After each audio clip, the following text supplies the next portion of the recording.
Welcome to this Planning Commission on November 14th. I've been decorating for Christmas all week, so in my head, I'm in December. I apologize. For you, those of you who are unfamiliar with how we do the Planning Commission, we will present a case, and then you will be able to speak either for or against the case. Before we get started, we'll ask everybody to swear in if you think you might want to talk. So think about that while we say the Pledge of Allegiance.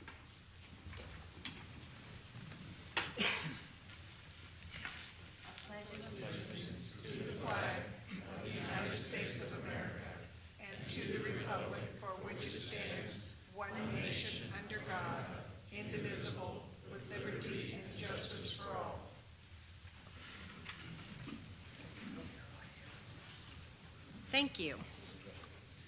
I'm going to ask for a moment of indulgence. We have a very special person that we would like to recognize, and I'm going to ask Mayor to come up and help me with this, and then I'll spin around. You bet. Well, on behalf of, and if I may, on behalf of the Planning Commission and Madam Chair, will you come up here and Madam Chair, I'll let you go first. And we just want to thank Billy for his service to the Planning Commission and take a moment to do that. We want to thank you for your time. You sat up here with us and kept us straight. I tried. You tried. You didn't always succeed, but you tried. But we miss you very much, and we appreciate so much all of the due diligence you did. Your intelligence and your understanding of the city is just beyond immeasurable. So thank you. Madam Chair, may I confess? Oh, I love the city of Independence. you do. I know I do because I love the good people of Independence. And the opportunity to have served with you was one of the highest honors in my life. And for that I am eternally grateful. Thank you. I love you.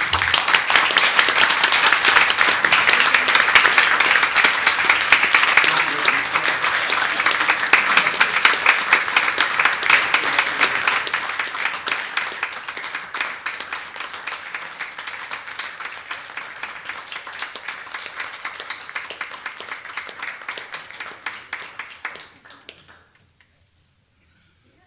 Mayor. Absolutely. Would anyone from the committee, Planning Commission, like to say anything? I would. So I started on the Planning Commission in 2018 and was extremely green and had done as much studying as I could, but was still unprepared for the sort of weight of being up here. And Billy took me under his wing, and I didn't worry because I knew he was there, and I've learned so much from you, and I just want to thank you so much for everything you've done, and I'm going to miss you. You can't get rid of me.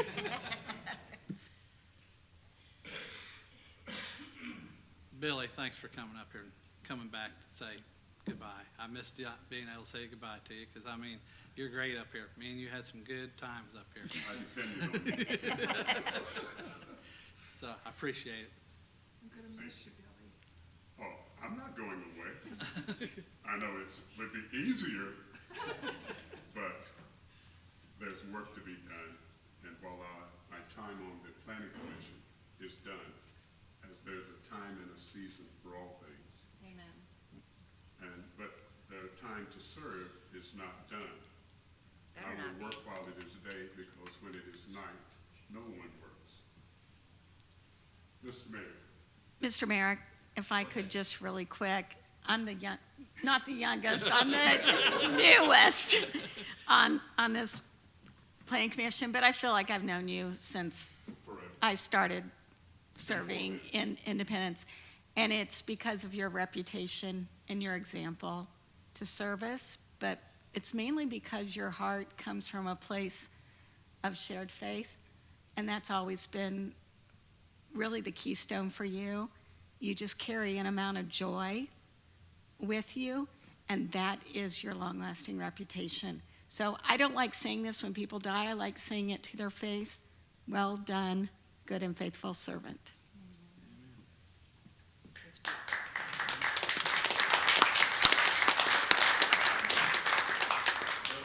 want to say thank you for your years of service here. You've worked for the commission since 2015 to 2023. And there are people, and if I can share it with all of you, there are people that are in this room that I consider the very, very core of Independence. There are people that really, it's the hub of the spoke of the wheel. And obviously, we are the city of the Queen City of the Trails, and every hub, or every wheel has to have that hub. That thing that really keeps it together, keeps all the spokes together. You are one of those people. You're a hub kind of guy. And you make it, you're the core of Independence, and without you, we couldn't function as a city. And I just want to thank you for your service, your commitment, and most importantly, your love for the city. So just thank you for your service, my friend. Thank you, sir.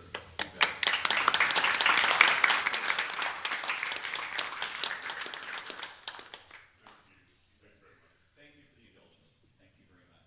Yes, thank you so much. That was important. The best. Don't make me gavel you. Madam Chair, I sign off. All right. First, let's go ahead and get everybody, we didn't do roll call yet, did we? Nope, roll call.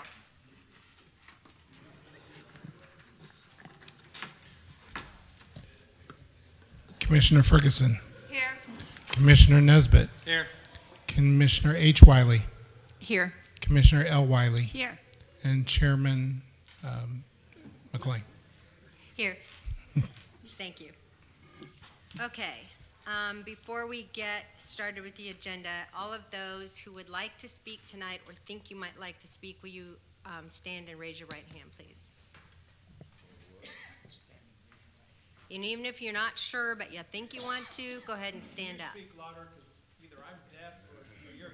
I speak very small, I'm sorry. I will yell, I'll try to find my teacher voice. Better. Okay. You're welcome.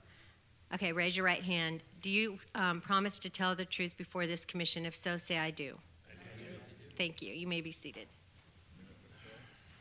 Sir, just remind me, go like this. If you can't hear us, just go like this and we'll start talking louder. Well, do you have an amplifier where you can turn it up a little bit so we can hear? I have no idea. Probably not. So we'll just try to be louder. Okay, consent agenda. Has everybody had a chance to look at the minutes?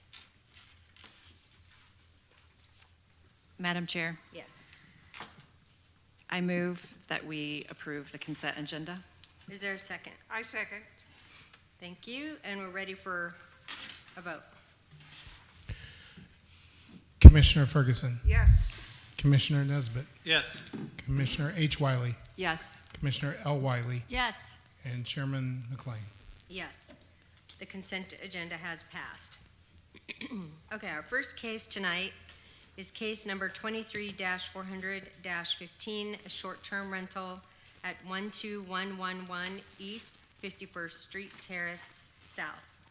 Staff will give us a report, please. Yes. As you mentioned, this is case 23-415, a short-term rental at 12111 East 51st Terrace South. The applicants are David and Linda Babcock, and the action is a short-term rental at 12111 East 51st Terrace South. And it's kind of hard to see the locator map. Up in the right-hand corner is 40 Highway, and there's Norfleet and 47th Street. This is kind of in the southwest corner of the city. So here's the notification area map. All of the properties that have the red area highlighted received a notification letter from the city. Here's an aerial photograph of the property. You can see that the house right there in the corner kind of sits diagonal facing the corner.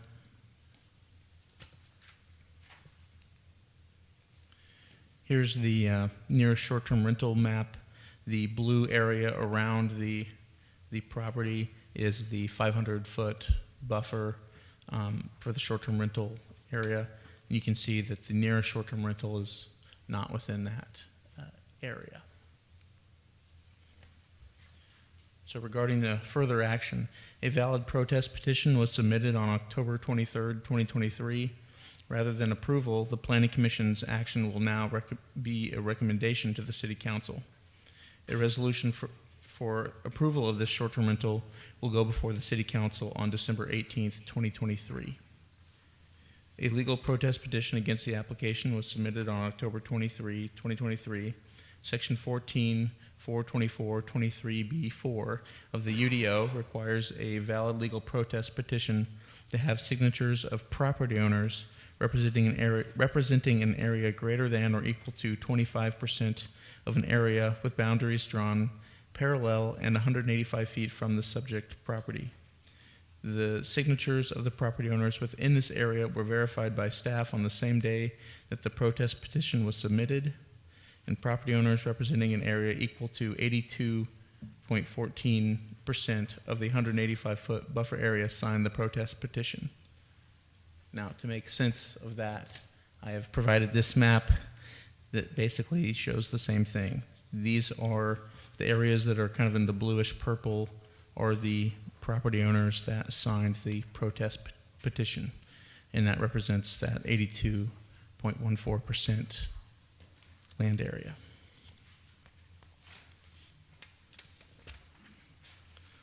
So for the background and proposal, the applicants had been illegally operating a short-term rental at this site. Cease operation orders were sent by the Regulated Industries Division on November 29th, 2022 and April 6th, 2023. As of October 2023, the STR is not currently operating. The applicants seek approval by the Planning Commission to legally use this property as a short-term rental. The house located at 12111 East 51st Terrace South was built in 1955. It was built as a single-family home and continues to be single-family in use and design. The physical characteristics of the property are that the 1,014 square foot house lies on the 19,911 square foot lot. It is a single-story home with an attached two-car garage. The house has 3 bedrooms, a living room, kitchen, dining area, and a bathroom on the primary floor. The surrounding single-family neighborhood features homes of similar design and size. Regarding parking, the property has a 2-car wide driveway that leads to an attached garage that can accommodate 2 vehicles. 4 cars could be parked on this site, including 2 in the garage. Given the large amount of paved driveway space, parking should not be an issue.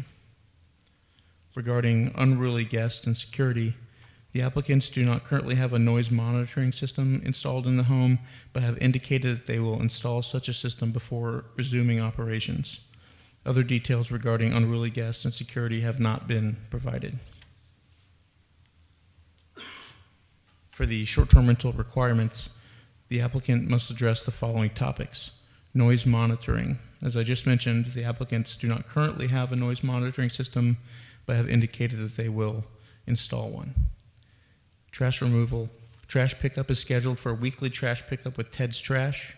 The applicants have not provided the day that the trash is to be picked up or the process by which trash will be handled during booking periods. Property listing. The property will be listed on Airbnb, Vrbo, and Booking.com. Business operations and security. The applicants will oversee site security and general business operations, including screening customers and coordinating bookings. The city's short-term rental checklist. The form was completed by the applicant covering licensing, future inspections, insurance, on-site information posting, and so forth. Fire safety. A fire evacuation plan had been submitted along with floor plans for the house. The fire escape plan must also be posted per code requirement. City inspection. The property has been inspected by the fire inspector and passed the initial short-term rental fire and life safety inspection. There are no other short-term rentals in this area. Therefore, the application follows the density limitations of the city code. So now time for the pictures of the property. This is facing southwest, looking straight onto the property. And this is facing west, looking down 51st Terrace. This is facing north, looking directly across the street, across 51st Terrace. This is standing on 51st Terrace, looking towards the intersection of 51st Terrace and Chrysler.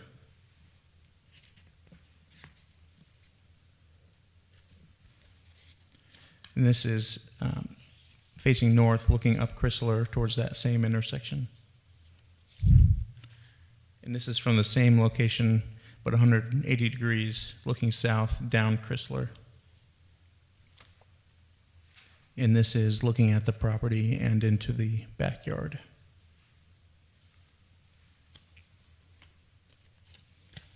So, staff recommends approval of this short-term rental with the following conditions. The short-term rental shall obtain a business license in accordance with the city code and comply with Article 3, Chapter 5 of the city code. The occupation license number shall be listed on all advertisements and online platforms. 2, the business must comply with all safety and other standards established by Section 14.420 of the city code. 3, the maximum occupancy of the premises shall be limited to 6 adults and no more than 10 persons in total. 4, the maximum number of bedrooms shall be 3. And 5, the noise monitoring system shall be installed and activated. The good neighbor guidelines, evacuation plan, and other notices must be properly posted prior to approval of the business license. And that concludes my staff report. Thank you. Commissioners, do you have any questions before we bring the applicant forward? I do. Okay. I do, Madam Chair. In the past, when we've had a house owner to be determined to be operating without the proper licensing, the city's been more hesitant. And so I was a little surprised that you're coming in approved on this, recommending approval. Can you tell me a little bit about the owner and the process and the way they've been to work with you following those notices to cease and desist? So I can't talk about the specifics of their interactions with the Regulated Industries Division, but as far as their applying for the short-term rental and working through that process, they've been easy to work with and very willing to follow the rules, and they have ceased operations and have indicated that they're not intending to continue operations unless approved. So while there obviously was some sort of issue complying with the Regulated Industries Division, in my experience, they've been cooperative throughout this process. Yep. Thank you. Will the applicant come forward, please? And if you'll state your name and your address. My name is David Babcock. I'm here representing my wife as well, who couldn't make it, Linda. My address is 501 Northeast Barnes, Missouri. You may have to raise the microphone. I'm sorry? You may have to put the microphone up top. Oh, okay, sorry. There you go. There you go. Thank you. David Babcock, and I live at 501 Northeast Barnes in Village of Oaks in Kansas City, Missouri. It's 64118. Thank you. I guess tell us a little bit about this property and Sure. why you We think it's perfect for Airbnb. acquired the property, I believe it was in 2018, and it was an abandoned property. It was empty. It was very bad. It was in really rough shape. It had a bunch of a lot of problems. We acquired it at an auction, actually, and got a great price on it, whatever, but with the intent of rehabbing it, creating a great rental, and that's what we did. Took us probably about 4 months that year to get it back up to, code. I mean, replacing all kinds of things, fixing everything, sanding the floors, getting it back to a nice house that was, equivalent to the neighborhood, essentially. And then we rented it long-term, meaning yearly. I don't know if you've ever done that, but it's very difficult in this day and age, sort of, to find good long-term renters sometimes. And I have found, just jumping ahead, I found that with platforms like Airbnb and Vrbo, the way they screen people, the way you have to have your credit card on file, the way they've checked their identities and that kind of thing. They have reviews of other places they've stayed, all this kind of stuff. And there are settings that you can do in your software, in the application, or my version of the Airbnb hosting platform. There's a lot of settings that you can do that you take advantage of all those things. There are people, I'm sure, somewhere that will allow anyone just to click a button and rent the place. That's not certainly something I do. It's not something I want to do.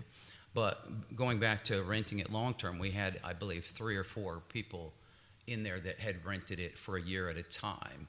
And I really didn't see too much difference between a long-term or a short-term in what it meant to the neighborhood, but that's not for me to say, probably. But what I do know is I get a much higher quality of person that can come in there for a week or a month or 6 months, or just recently it was 9 months. And they're just people that have something wrong with their own home. They had a flood, or they had a fire. The 9-month recently was a fire. And then the one that, another recent one had a flood in their home, like something happened in the plumbing and the pipes, and so they came home one day and there's, 2 or 3 inches of water in the whole house, that kind of thing. And so they can't be there, so they needed another place to stay, and they found my place on Airbnb.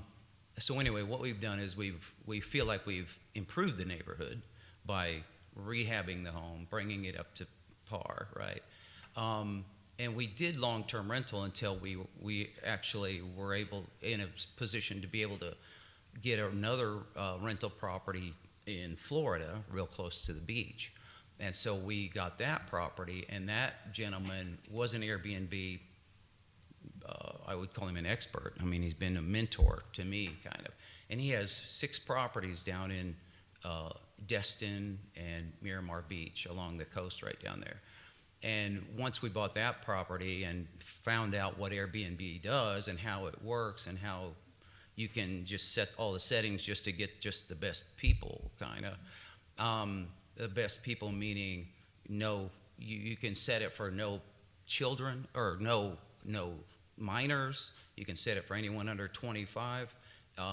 Has to have an additional security deposit right off the bat, and you're able to turn them away if you feel like something is amiss with it. You can set it to where they can't just like book a Friday night, and they're all under 21, and they're going to just have a party there. See, there's all kinds of settings there that can control that, and I'm not looking for those kind of people, so we don't have that set that way. And I'm sure there are properties that do, but I understand where this is located, and where this is located is in perfectly quiet little neighborhood, wonderful people around, and we just haven't had any problem with the neighbors at all, and I have not ever heard of any problem with any of our, renters of any term that were there. But personally, I have had problems with renters that were longer term, just because you have to have someone in there, and you have to have someone within a short amount of time when it's vacant to try and get someone filled in there, and you might end up choosing poorly. Whereas Airbnb systems, they basically you can filter all that out. Madam Chair. Oops, yes. Okay, so basically you've been renting this house now for 4 years then? Is that right? I'm sorry, what was that? You've been renting it for 4 years? We had long-term renters in there until the middle of last summer, I believe. Okay. And then after we got the Florida house was April of 22. And then we learned through the process of what Airbnb is. 'cause Right, I understand that. Yeah, So- and so then we just started doing that. So my question's gonna be, because I never drove by the house, I don't know what it looks like. Mm-hmm. How's the outside been kept up with the other renters that were there? Oh, there hasn't been any damage. I mean, I had a window broken and some things, you know, the blinds kind of get messed up sometimes.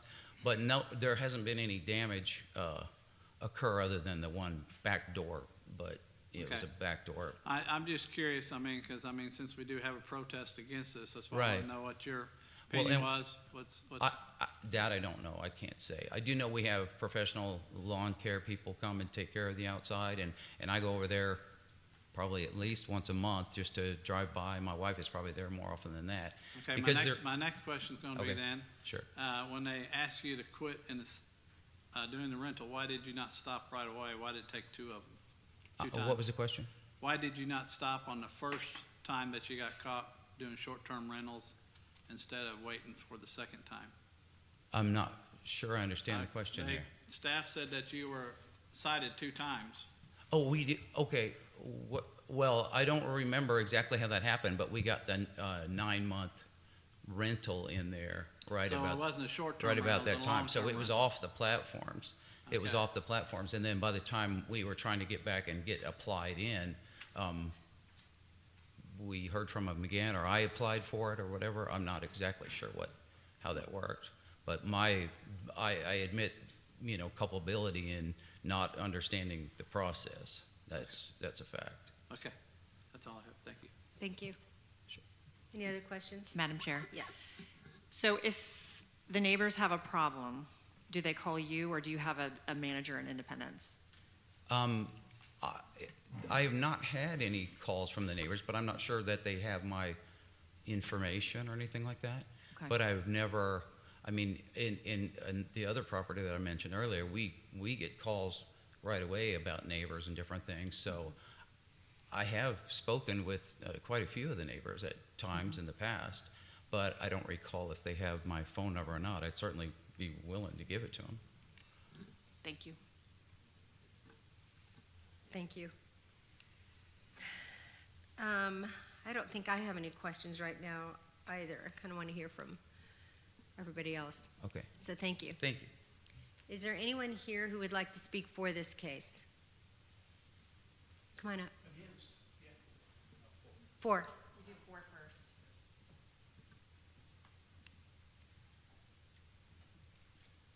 And again, state your name and your address, please. Sure. My name is Darren Patterson, and I'm currently the occupant of this house. We're currently the renters of this house, and I kind of offered, when I saw the signs out in front, what was going on, just speaking from the house itself. I can tell you over the change of seasons, there were, changing stuff with the furnace, stuff like that.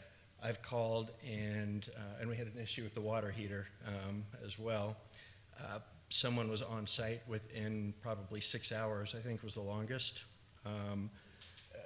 Both you and your wife have come by multiple times when we've called and raised any issues with the house, and mostly little stuff. The good neighbor guidelines are posted there. When we went to rent the house, actually, we kind of went through a phone screening as well, kind of interrogating us. And I remember thinking, man, is this going to be more of a pain to rent this place than anything else? Because normally through Airbnb, it's oftentimes sight unseen with the owners on this. That wasn't the case in this situation. And even since we've been there, one of the neighbors across the street had a tree fall, and went over and helped kind of process up the wood. And it's a very cohesive neighborhood where the neighbors all get along with each other. That's great.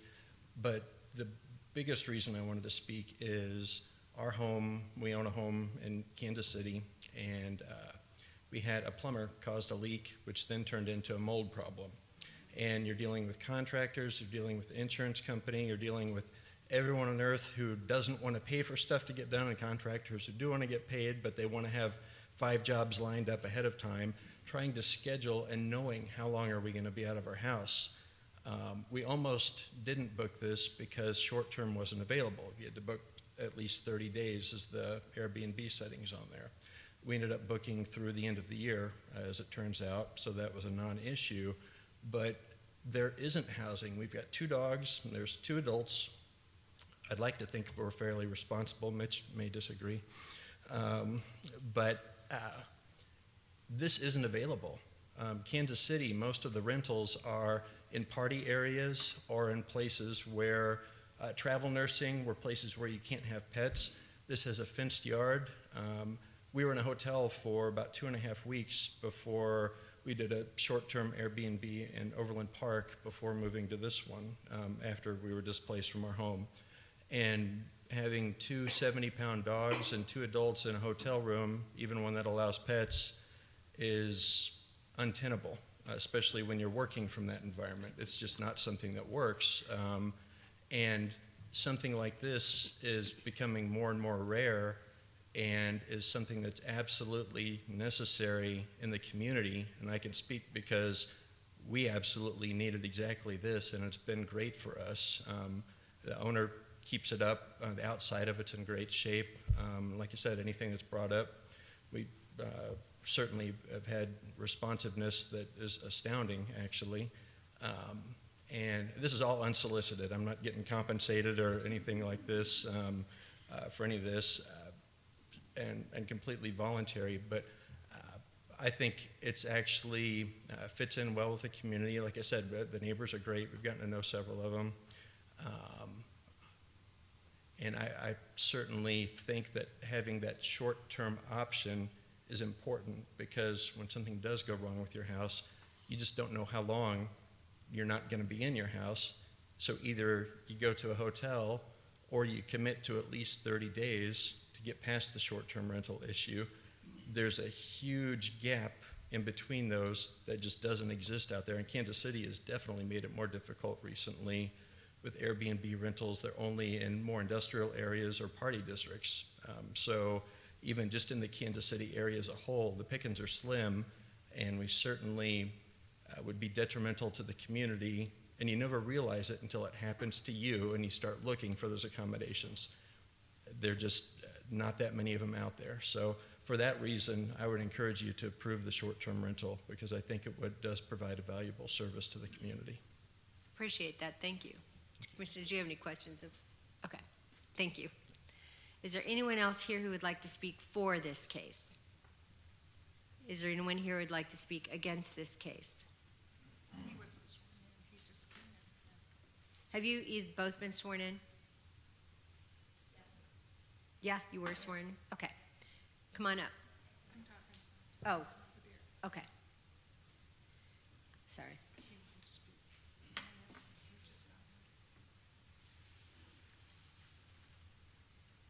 If you'll state your name and your address, please.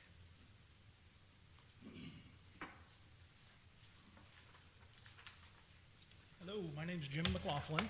I'm at 12201 East 52nd Street South. So- You have to I'm get sorry. closer, yeah. I'm south and east of his property there, Okay, and this is Janet Young. Her house is directly behind. okay. I Well- just wanted to say we were against this, and, you know, like, I'm- it's currently occupied. I'm sorry to interrupt you. You're gonna have to get like really close to Okay. the microphone. So Okay. the people on TV can hear you. Okay, I apologize. That's all right. But I'm voting against this, but it's in my neighborhood, and I just, currently, I don't know if, I thought he said earlier that it was not occupied, but it is currently occupied. The gentleman just before has 2 dogs over there that can't control their barking, so that's of concern, you know, and so we're also concerned about it affecting our property value, Thank you. so. There you go. You got the hang of this. I wanted to say that there's no basement in this house. It's a crawl space. So there are only the 3 bedrooms that up to 10 people would be occupying. And those bedrooms are very small. They're like 10 feet square, 11 by 13, and 11 by 10. So when you look at the photos from the Airbnb The only thing in there really is a bed. There's no room for anything else. And to have that many people and one bathroom for all those people is just, to me, overcrowding and not good for our neighborhood. Could you state your name and your address, please? Janet Young, 12112 East 52nd. Thank you. Madam Chair, Yes, questions for them? yes. You do realize that it's only 6 adults max, not 10, it's 10 people total, that'd be with kids. I mean, that's why, that's stated that way. I know you're saying 10 people, but I mean, like I say, it'd be kind of hard to get 10 people in there. This letter I received says total maximum occupancy 10, total guests. That's 10 total guests, but it's 6 adults, 6 adults. 6 adults, that's what the law says. Okay, my other question is gonna be for the gentleman. Since you talked about the outside, how has it been? It's been a rental now for 4 years, and your property value has not changed in 4 years. In fact, it's probably gone up, if you, like everybody else's. So, I mean, I want to know why you're thinking it's bad for your area. Well, it's more of just, we don't know who's gonna rent it, and I know there's a screening process and those kind of concerns, but, and I do, the property value, the house has been improved since he bought it, so it does look, average for the neighborhood. Right, so that's why I'm saying, I see lots of rentals around Independence. A lot of them are not kept up. When you do Airbnb ones, they seem to be kept up more on the outside because people don't want to rent, shabby places. They want something that looks nice. Like the gentleman that came up before, he needs something he thought short-term, he's ended up being a long-term for a little bit. So, I mean, is there any difference between that short-term and that long-term that you're seeing on the outside? I haven't read through the contract and, who he can offer this property to and for No, how I'm just long. saying short-term versus long-term, because he's gonna keep it as a rental, because that's what he bought the house for income. That's why I'm saying, is there anything wrong with him keeping short-term there also, plus long-term? What I, Can't she? I Yeah, object to having that many people come and go, like this past summer when it was, I guess, illegally posted on Airbnb. He had like 4 guys in there for maybe 2 or 3 weeks, and then they were gone, and there was someone else in there with dogs that were running around barking, and then all of a sudden they were gone. I live right behind the house, and they have a fire pit going, they have party lights on, and I can't really feel comfortable in my own backyard with strangers just out there carrying on partying, and then they're gone. I don't know who they are, and also I didn't know who the owner was. There was no way for me to call him I understand that, because that's one thing that I don't like, is that when people run businesses, they need to know their neighbors and talk to them. So that's the thing I don't like about rentals, so. And it's a really quiet neighborhood. Most of the houses, they're small houses, so like, over 1,000 square feet, a little bit, and there's only 1 or 2 people in each one. And then this house is like up to 10 people, which concerns me that there are so many, and no one parks on the street in our neighborhoods, like they're all in the driveways. I understand, yeah, I understand that. That's- My biggest question is gonna be though, if they take that back to a regular rental, he can rent that to 1 person or 2 persons. The next thing you know, they could have up to 10 people in that house, and the landlord probably wouldn't know about it, because he only probably checks on it monthly, then everybody could be gone one day when he says, because they gotta give them 24-hour notice before they come. They can all be gone, then they all come back. I'm just saying, short-term rentals make a little bit better response because they gotta keep things upkept a little better than long-term rentals. I'm just giving you my opinion. I know the one lady that she was a long-term renter, and she had purchased a lot of landscaping materials, and the landlord told her she could not update the outside at all. Like, they didn't want any mulch, no flowers, nothing.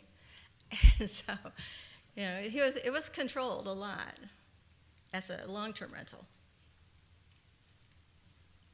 Okay, any other questions? No, thank you. Is there anyone else here who would like to speak against this case? come on up, and I need to swear you in.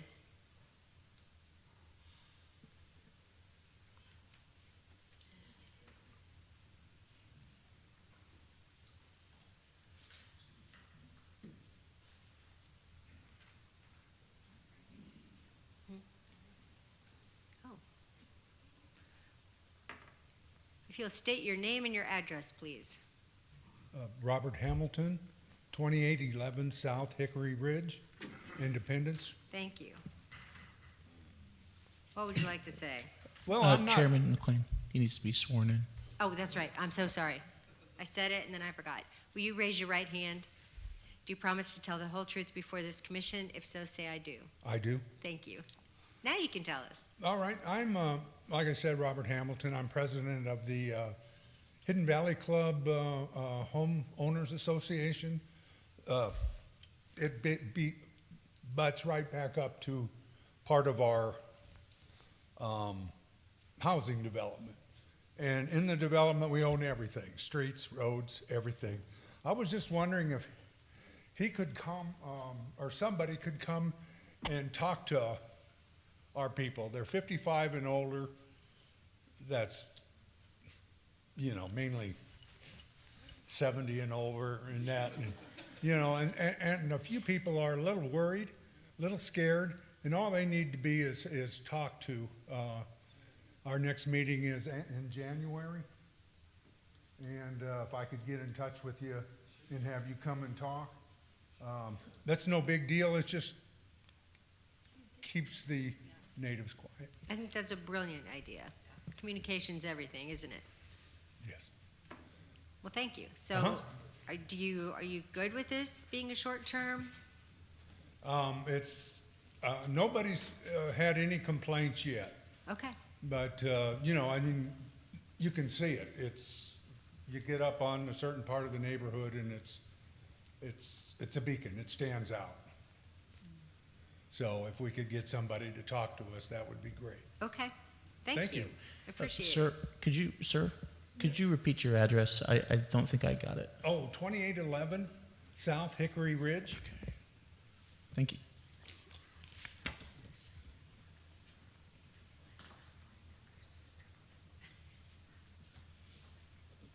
All right. Is there anyone else here who would like to speak against this case? Hearing none, commissioners, do we want to bring the applicant back up? Will the applicant come back up?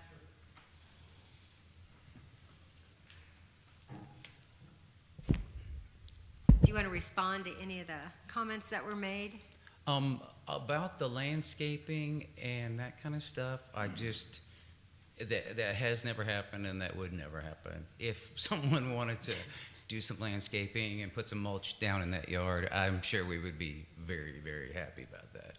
And they have done some, you know, I mean, you go in there, they take care of stuff themselves. They do some things, whatever, and sometimes they do. But I don't recall ever having anyone say anything to us about, can we put some landscaping and mulch down, and us saying no. I just don't, that didn't happen. Okay. As far as talking to the gentleman, I'm not sure what it's about. I'd love to talk to the gentleman, that's fine. I don't have a problem talking to people about Airbnb. I assume it is, you know, in general, kind of. And then the other gentleman, or the woman that was talking that lives directly behind, we do have a fire pit out there, and we do have big trees and lots of wood stacked up over here that we leave available for people to have a fire pit. And there are lights on the back patio that might be seen from her property. I've never seen anybody at that property, and I've been at this property a lot. And I've never driven on that side, so I don't know who would be parking there. I don't know why she would be on this street, seeing who had parked. But we've never had any 10 people. 10 people have never been there. I don't think we've had 6 people there, ever, even. It's not really, it's never really booked to max capacity. Again, the one in Florida is booked to max capacity, you know, whenever, because that's a vacation property, and people are all going in to go stay at, Sure. you know. But this is really some displaced people. A lot of times it's somebody who they're closing on a house like in a week or two, but they're out of their other house in Tennessee or wherever it is, and they're moved to town and they're kind of hunkered down for a little while. Do you have the noise monitoring system now? Oh, I have it ordered. It has not arrived yet. Okay, Madam Chair, yes. It's called a minute system. I'm sorry, ma'am. Thank you. you're fine. I just want to bring attention to what the gentleman suggested and ask you to strongly consider it in the sense of, as a business owner, the number one thing is you want to be a successful business, I'm going to guess. Right.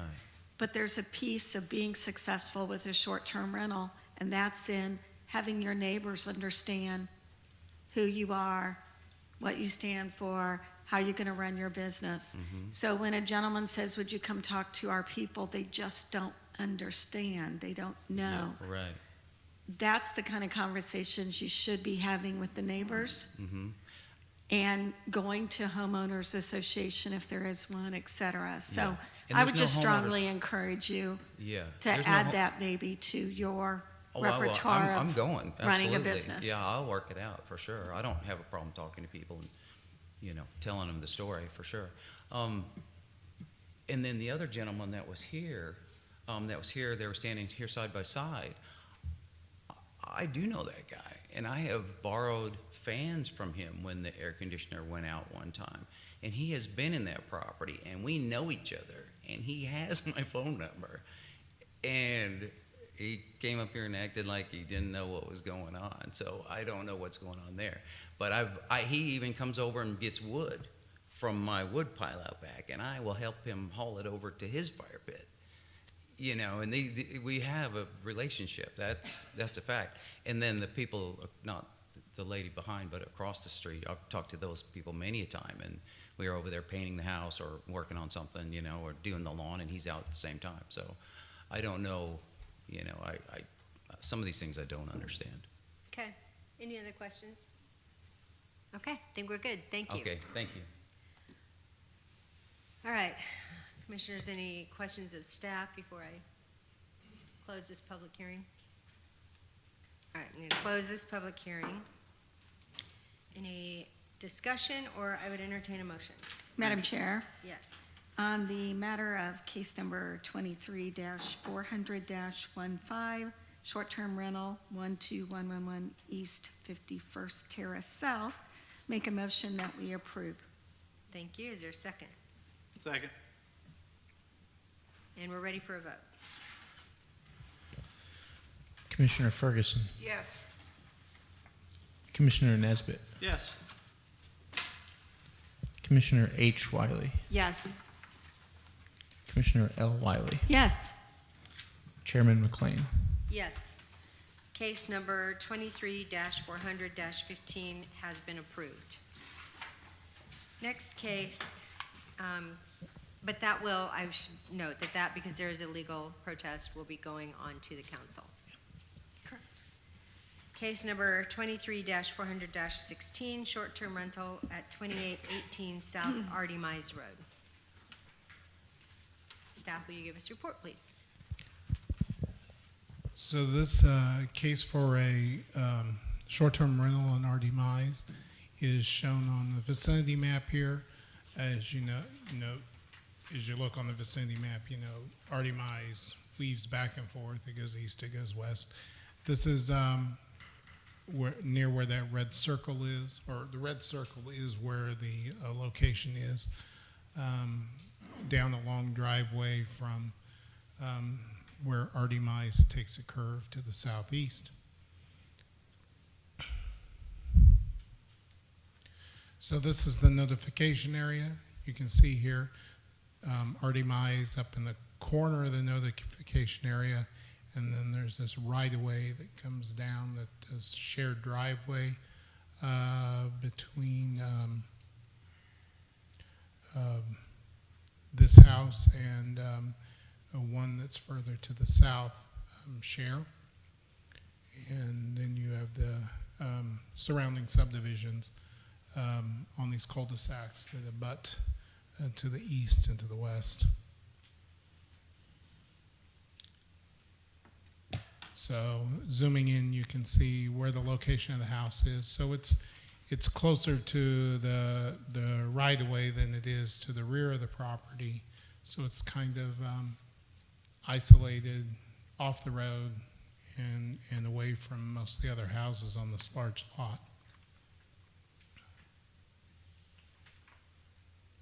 And as you can see here, it's kind of difficult to see. You can see a little S down there in the southwest that's close to Lee Summit Road and about 32nd Street. So the closest short-term rental is a long way off from this property on R.D. Mize, shown on this map. So this is the floor plan of the property. So you've got you got the upstairs, which has theoretically 4 bedrooms, but he's going to be using 3 bedrooms upstairs, and that what is built as a bedroom is going to be used as an office.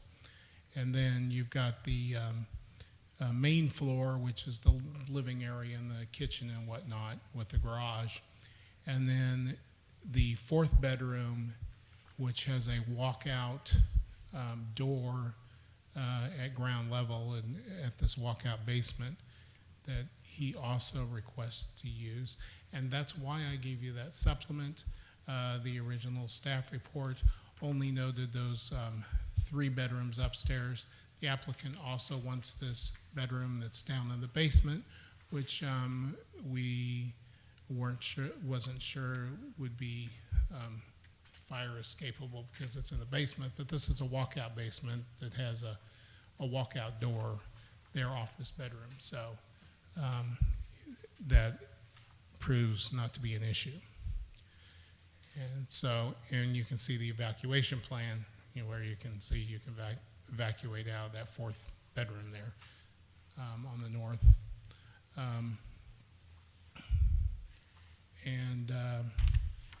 It's labeled fire exit there, as you can see.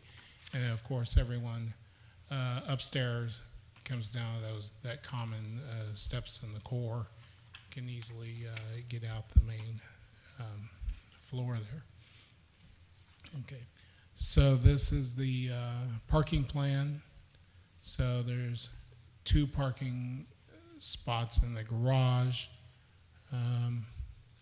The portions of the driveway are paved and portions are not right now. He's going to have to pave the remainder of what's on his property, but will not have to pave the existing shared driveway that's in the actual right-of-way that's off of his property. So, project description, Eric Carter requests approval of a home business to operate a short-term rental here at 2818 South R.D. Mize Road. The home he shares a driveway with is at 2820, just south of him. Property history, the single-family residence located at 2818 South R.D. Mize was built in the 80s, and it was built as a single-family house. As far as its physical characteristics, it's a 2,192 square foot beige, 2-story, located on a 1.34 acre lot. And as we noted from the drawing, you've got the kitchen and living room, breakfast facilities, and the laundry room and the garage all there on the main floor. And then 3 bedrooms upstairs with an office as well as the mechanical room. And then in the basement, in addition to that large basement space, you have that walkout 4th bedroom down there. The applicant would like to use this property as a short-term rental to be listed on Airbnb Vrbo and Booking.com. Characteristics of area, well, this surrounding area is single-family homes constructed mostly prior to the applicant's property. The property does not have frontage on R.D. Mize Road, but that's accessed by this shared driveway located in this small right-of-way strip that's east of the property. And again, he'll have to pave the portions that are on his property. Parking, in addition to the two-car garage, the house has a wide driveway fanning out, and those parking areas will be paved. So there's will be more than enough room for 4 cars. Unruly guests, security.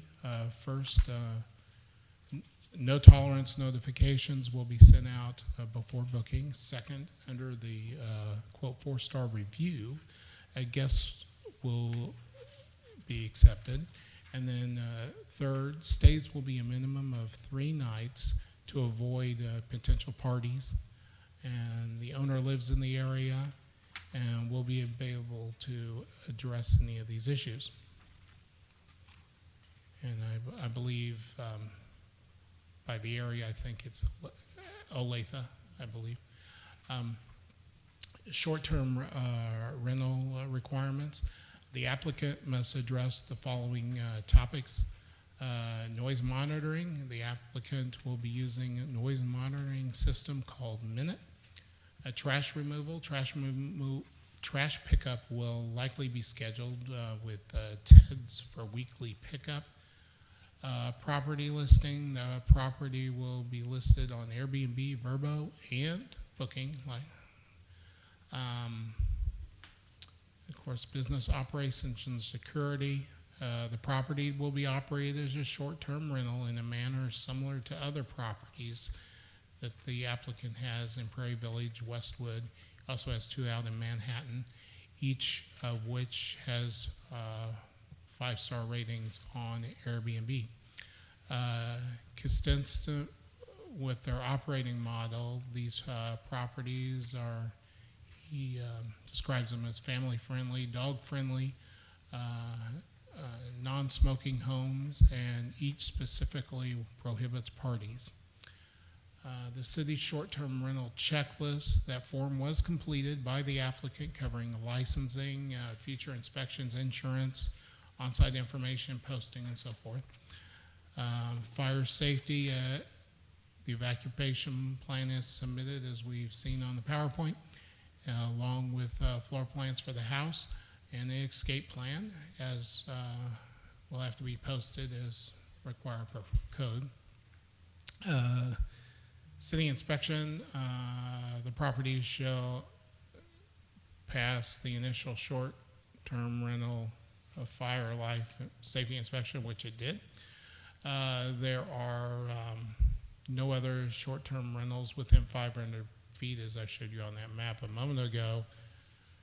So it meets the density limitations of the city code. The building code requires egress to the exterior to be a maximum of 48 inches for the floor, and the opening must provide 5.7 square feet of open area, which is must be a minimum of 20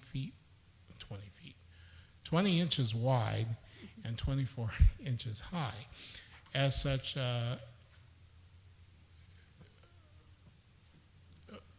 the bedroom in the basement will not be able to be utilized unless those dimensions are altered and met. Okay.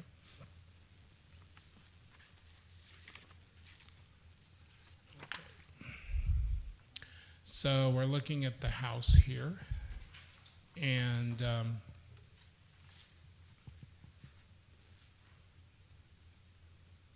let's see.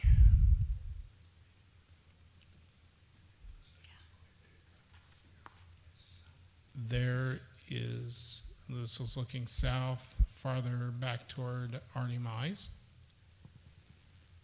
And this is the house immediately to the north on Artie Mize.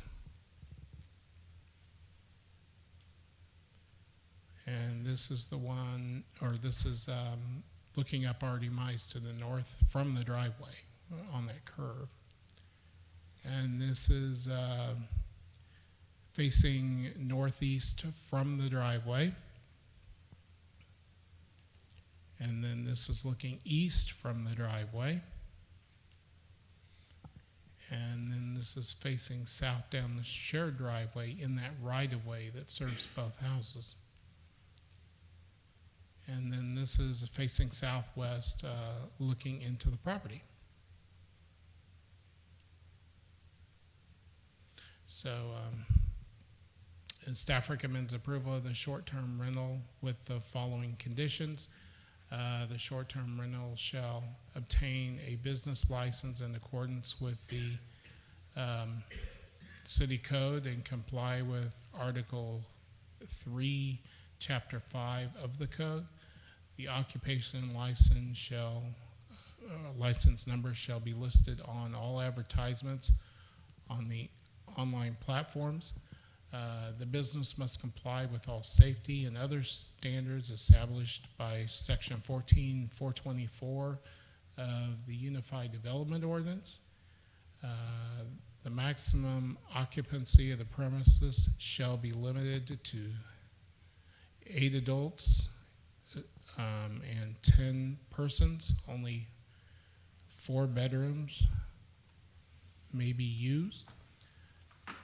The noise monitoring system shall be installed and activated in the central location of the house. The good neighbor guidelines, evacuation plan, and other notices must be properly posted prior to approval of the business license. And need to pave the driveway on site and any expanded driveway or parking areas.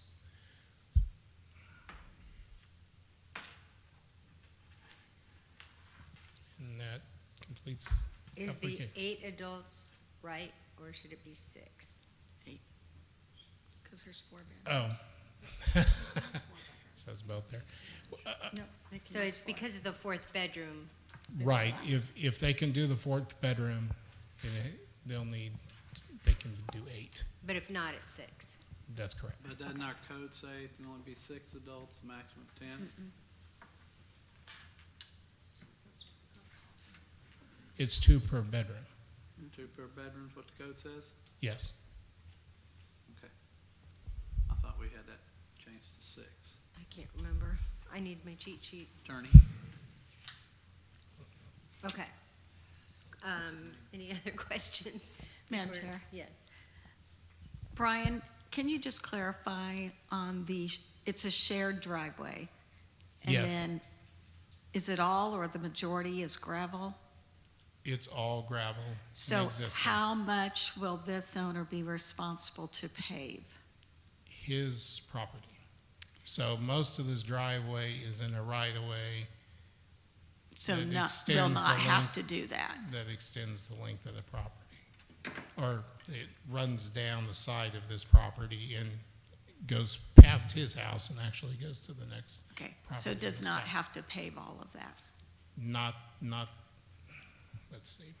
He's got to pay from the entrance all the way to his driveway and down his driveway. Past that will go That- to the. that No, was no, my- no. He needs to, all of what you're looking at here doesn't need to be paved. He needs to pave the area where that truck is. Actually, I think that may be on the next property. So I just the parking spot, almost? His driveway. So Okay. let me, the overhead would be better. So you see there's a right-of-way that comes all the way down, and then there's a strip of land that isn't even his, that is between his property and the right-of-way. So his property, he just has that little bitty short area So that's manageable? on his property, yeah. That was my Oh, I concern. see. Okay. Okay. Okay, that makes more sense. Would the applicant like to come forward? Madam Chair, Yes, oh, sorry, almost. almost. Can we have the attorney look and make sure it's 6 or 8 or per bedroom on our code? I have to look that up. If you want an immediate answer, I'd probably defer to the. Can you guys look that up, but to verify that? Okay. Yeah, it is 2 per bedroom, Two and we per allow 4 bedrooms. Okay, so In we're the code. saying, you're saying that the 4th bedroom is the one downstairs? Yes, but he would need to meet the Egress. requirement. Yeah, he'd have to alter his door. Okay, okay. Thank you.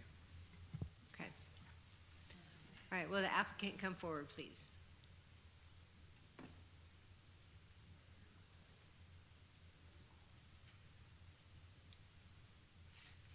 And if you'll state your name and your address. Hi, my name is Phil Ferrugia. I'm coming on behalf of my business partner, Eric Carter. My address is 517 North Merlin Road in Olathe. Thank you. Thank you, ma'am. What can you tell us about this property? It's a pretty slick property. It turned out pretty amazing. I don't sense that you would have any problem with us taking the neighborhood down. One of the things I'm just very passionate about, why I like Airbnb so much, is because everybody's on a grade. You get a grade, and if you don't get the grade, they put you at the bottom of the list, and that's really advantageous, because if you really want to provide a great service, you want good scores, and if you want good scores, you got to keep the place immaculate. This is what we've learned with our other properties as well. The difference would be between a long-term rental, which I pretty passionately hate, is because they always seem to go down, and short-term rental go up. And here's why I say that. You don't get the call from the girlfriend having her boyfriend punch in the wall. You don't get the call that the floor broke under the washing machine because no one fixed the drip. In Airbnb, what I love about it is we had a call from a lady in one of our other properties, and she had, the water was coming out the door, the shower door, and she had another little problem with a leak somewhere. And I'm like, thank you so much for telling me. And she was like kind of shocked because nobody gets that. I'm like, I love it. Our properties get cleaned 3, 4, 5 times a month. They're in great shape because we want them to be. When they have a problem, they get fixed immediately. We don't have a problem with water causing damage because people who go into Airbnbs, like a hotel, if your shower didn't work, you're going to say something. But if your washing machine's leaking, so what? And then you wait for the problem to turn into a big problem. So I love Airbnb for a lot of reasons. But I think our property is very nice. If you guys ever get the chance to see it, please do. I just think it's awesome. It's an amazing niche in the market, and we fill it well, and we're proud of it. And I wish Eric could be here, because he's a way better speaker than I am. What are you thinking about the 4th room? Oops, what are you thinking about the 4th room? Well, quite frankly, I'm a little confused, because Eric handles a lot of this. My business partner is an attorney, and he's all about detail and all that stuff. And we were told you could, as far as I know, we could only have 4 rooms, which is, if that's the rules, that's the rules. But we have one in the basement, and then I hear about like a standard egress, which is like 5.7 or so square feet. We've got a double glass window door going out the back. I don't know why you need an egress. It's right on the bedroom. And if we chose to turn one of the upstairs bedrooms, which is smaller, into an office, that's a feature that a lot of people like, especially doing business. They go to a private spot, and we made a bedroom in the basement, and it's pretty nice. So I'm not really sure. Like I don't know that I see an issue. I think it's a great idea, and it gives more features to the house, and I think it still follows your guidelines. So is it a walkout basement? Yes, ma'am. Go ahead. Madam Chair? Yeah. Do you see any problems with doing the paving or anything that the staff recommends? Paving of the I'm driveway? not in love with it, but here's why. The road, if we call it a road, I think it's called some road on one of the maps we found. Well, according to my phone, it's Yuma Court, which I don't understand. Right. But it's gravel. And it's like, we have, from what I know, plenty of space, concrete pad in front of the garages. So it's got a 2-car garage, and it's got quite a big space in front. That's, for another 3 or 3.5 cars. So to ask us to carry a paved road down to a gravel road, I get it if it was paved, but we're asked to do things that the city's not doing. I don't know. I'm not. It's not my rule. We're just trying to abide by it. But if that's what you say we have to do, we will. Okay, well, It doesn't make sense to me. Well, I'm just trying to figure out what the city is saying here, because I'm still kind of figuring out where the road goes to. And it's not very well in the pictures. I mean, what I've looked up, it looks like it's all gravel from Artie Mize, what I'm saying. Is that right, Brian? Yeah, there's, it's a gravel driveway going down all the way From Artie Mize? from Artie Mize to the house that's south of this house.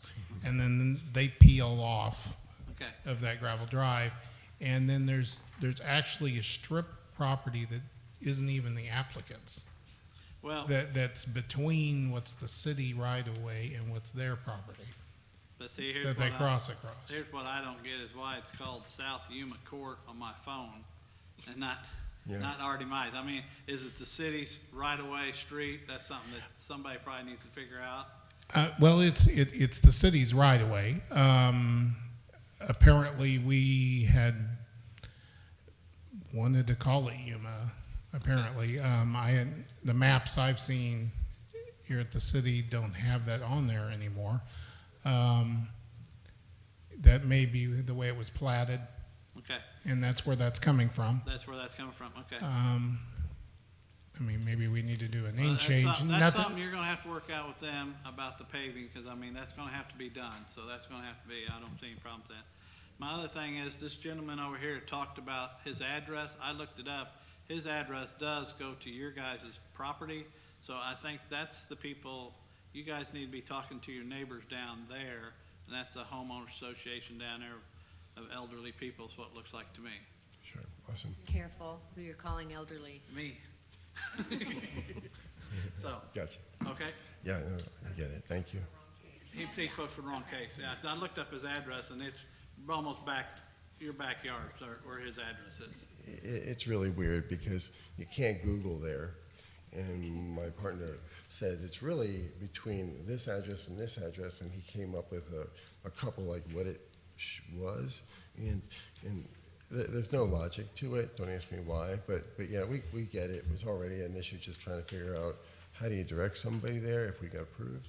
Right. So Okay. we get it. Thank you very much. Madam Chair, I have a question for you, sir. Yes, ma'am. Could you just clarify, you do not allow a short-term rental that is shorter than 3 days? We like to not, yes. And that's for obvious reasons. You're just trying to weed out the trouble. Nobody wants it. Nobody wants those in their home. And, all of the noise and the smoke meters, that's more than great with us. We love it. Okay, thank you. Yes, ma'am. Thank you. Any other questions? All right, thank you. Thank you so much. Appreciate Chairman it. McLean? Yes. If I may, I would like to point out the section of the code regarding the number of bedrooms, and Rick looked that up, and it's section 14-42407, and it's a maximum of 4 bedrooms, 2 adults per bedroom, so 8 adults would be allowed. Okay. So are we gonna change that? So are you guys gonna change that before we approve it? Because it does say 6, then 8? No, I think it's on the revised. That was a typo. Well, that's why, I mean, it says it on the revised even. I mean, so that's it has Oh, you're both right. numbers there. It has the written number and it has Yeah. the actual numeral. why- Okay, so we And need, one was right and one was wrong. okay, so we need to change it to 8 adults. Okay. Yeah, the revised has it. Mine said 6, 8 adults. Rude. We did that just to have fun. Okay, is there anyone here who would like to speak against this case? I mean, for this case, I'm sorry. So how do you raise questions that are neither for or against? So that's the forum. So if you are right in the middle and you want to ask a question, you can, if you're not sworn in, you can get sworn in, or you can come up and ask that question and we can bring the applicant back up to answer. Okay? So first, anybody who would like to speak for this case? Come on up. State your name and your address.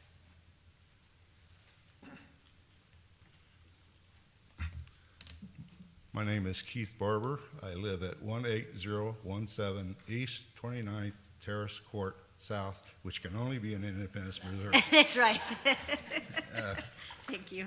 We have, like I said, I live in the Fox Ridge subdivision, which adjoins that property, but we can't really see it from there because of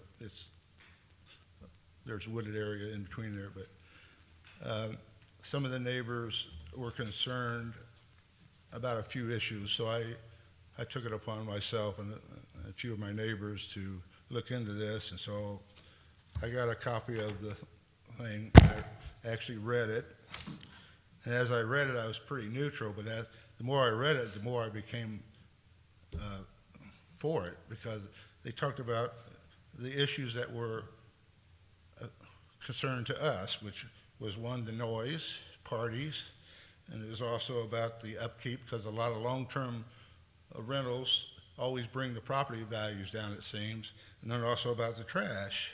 And that's addressed in here, and it was addressed once again by Brian. So I just want to speak on the noise, which was our most important one. I was very impressed about this Minute device, which I never heard of before. So I looked it up on the internet, and I saw, wow, this can do a lot of things. It can count the noise and decibels and notify the owner and the tenant at the same time. Well, you're too loud, you better lower. It's kind of like having a snitch in your house that doesn't care who you are. And it can look at the Bluetooth connections and see how many people's in there. So if you got more than 10, well, you're wrong. I mean, just about everybody I know has a electronic device and probably going to be on, so they're going to know who that is. And also if they're smoking in there, I said, well, this is really nice. I was very impressed with that. And then as far as the upkeep, they started talking about they have a record of other properties that are 5-star rated with Airbnb, and you don't get that unless you keep your property up. So that was impressive. That relieved that issue. And then I just saw that picture. That's a beautiful house.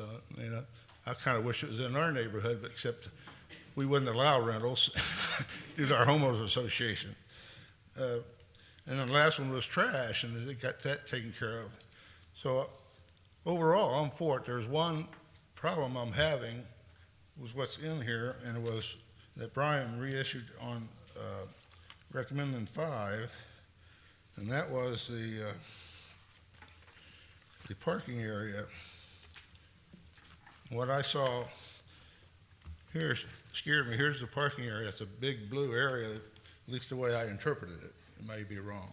Maybe you can but here's why I said it. I mean, one of the recommendations in here was that you need to get the existing driveway paved. And you saw that big blue blob I showed you, but what I'm concerned about is here. This is a plat that I got off the internet, and here's the gravel road that goes here. My property is right down here. There's a detention basin that Fox Ridge put in as a requirement to build this development. Okay. And so that water either runs straight down if it can, which I'm not sure of, or it turns this way. And as you can see, I can see these two lots. So I know the water is coming here. I don't know what happens to the water here, but somehow it gets from here eventually down to our detention basin. But my problem is I have two trees here that I used to have 2-inch rocks around. And when it rains hard, those rocks end up in the storm drain. So my problem, I guess, the only problem I had was that the question was, we're going to pave this, but it didn't say why. But here's another example. Here's a sound buffer in the green, if you can see that. And these are the properties that are affected. And my property is right, I can't see it. Let's see. Well, it's right, yeah, here it is. My property is right there. This green little blob is a catch basin. This other green is a catch basin. What happens is the water comes, as far as I know, from this property, right on the buffer zone, and comes over here and finally goes in the catch basin. Now, this is about the lowest part of this area. So we get drainage from this way, we get drainage from this way, and we even got drainage coming straight down. But the one that affects me the most is here. So I know that I don't know how much pavement you're taking, but that's going to increase the amount of impervious area, which increases the intensity of rainfall. And I know that may not seem like a lot, but here's our common area. When this development was made, this had to be put in. So this subdivision in relation to Independence is not very much, but we still had to do this. So I guess, although I'm in favor of the development, I'm opposed to any requirement that they pave their driveway unless it's that little small part you're talking about. But I actually sent an email to the owner, Eric, and he wrote back, and he said he is happy to leave the driveway as it is, which is gravel. To me, it doesn't make sense to have a gravel road and then pave a little area on the other side of the gravel road. And if you were to pave the entire road, which I think he called it South R.D. Mize Road, that little strip right here. And if you do that, that's going to increase impervious area even more, and I'm going to get, I'll say likely get.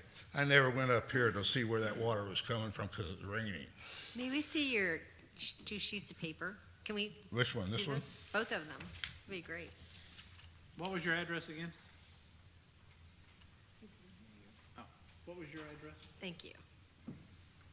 18017 East 29 Terrace Court South. I'm not in the buffer zone. Oh, but see, I'm trying to figure out, so whereabouts are you from here, in one of these houses? It's better on this map. That's on better on that map, okay. Oh, we'll let them look at it.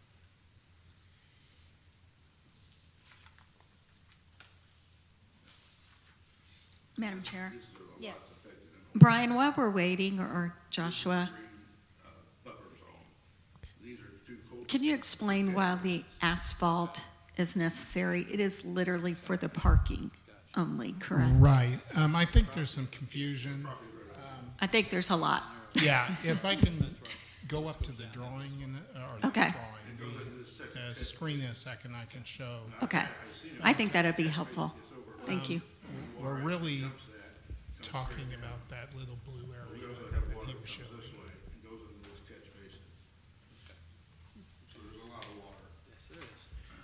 Madam Chair, Brian's going to use the display again and give a little more detail.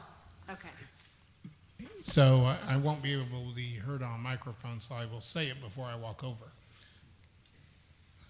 I guess it's mobile. We're so fancy. I just felt like I had to keep it there. Okay, so this is that right of way, and then this is that other privately owned property, and then this is the applicant's property. So all I'm referring to is this. because he doesn't own this. Oh, okay. And this is in the city right away and is shared with this guy. So we're saying leave the existing gravel alone. Because his parking will probably spill into this area, this whole gravel area next to his paved pad should be paved. And one of the main reason why we wanted the parking areas to be paved and the access to those parking areas to be paved is for ADA purposes. There we go. Thank you. Thank you. Just circled it. Well, I guess what I'd like to say, when I read that, I said, well, why is that? So he said it. Had that been said and been more specific and said that big blue blob, I probably wouldn't have said anything. But I've been doing work with stormwater before, and I mentioned to Eric that although Independence doesn't have a stormwater charge, if they do get one, impervious area is a common basis of charge, in hopes that I don't want to do that. But it looks like, I think he maintained in my email that that was really the city property. And it's up to the city. So if the city gets around to doing that, I would formally announce that I oppose that. That's it. Okay, thank you. Thank you. Thank you. If you hadn't asked the question, we wouldn't have gotten that clarification. We wouldn't be a little more clear. Is there anyone else here to speak for? Come on up. Not for, okay. Anyone else here to speak for this case? Anyone here to speak against this case? Come on up. You can come up. Yeah. And if you'll state your name and your address, please.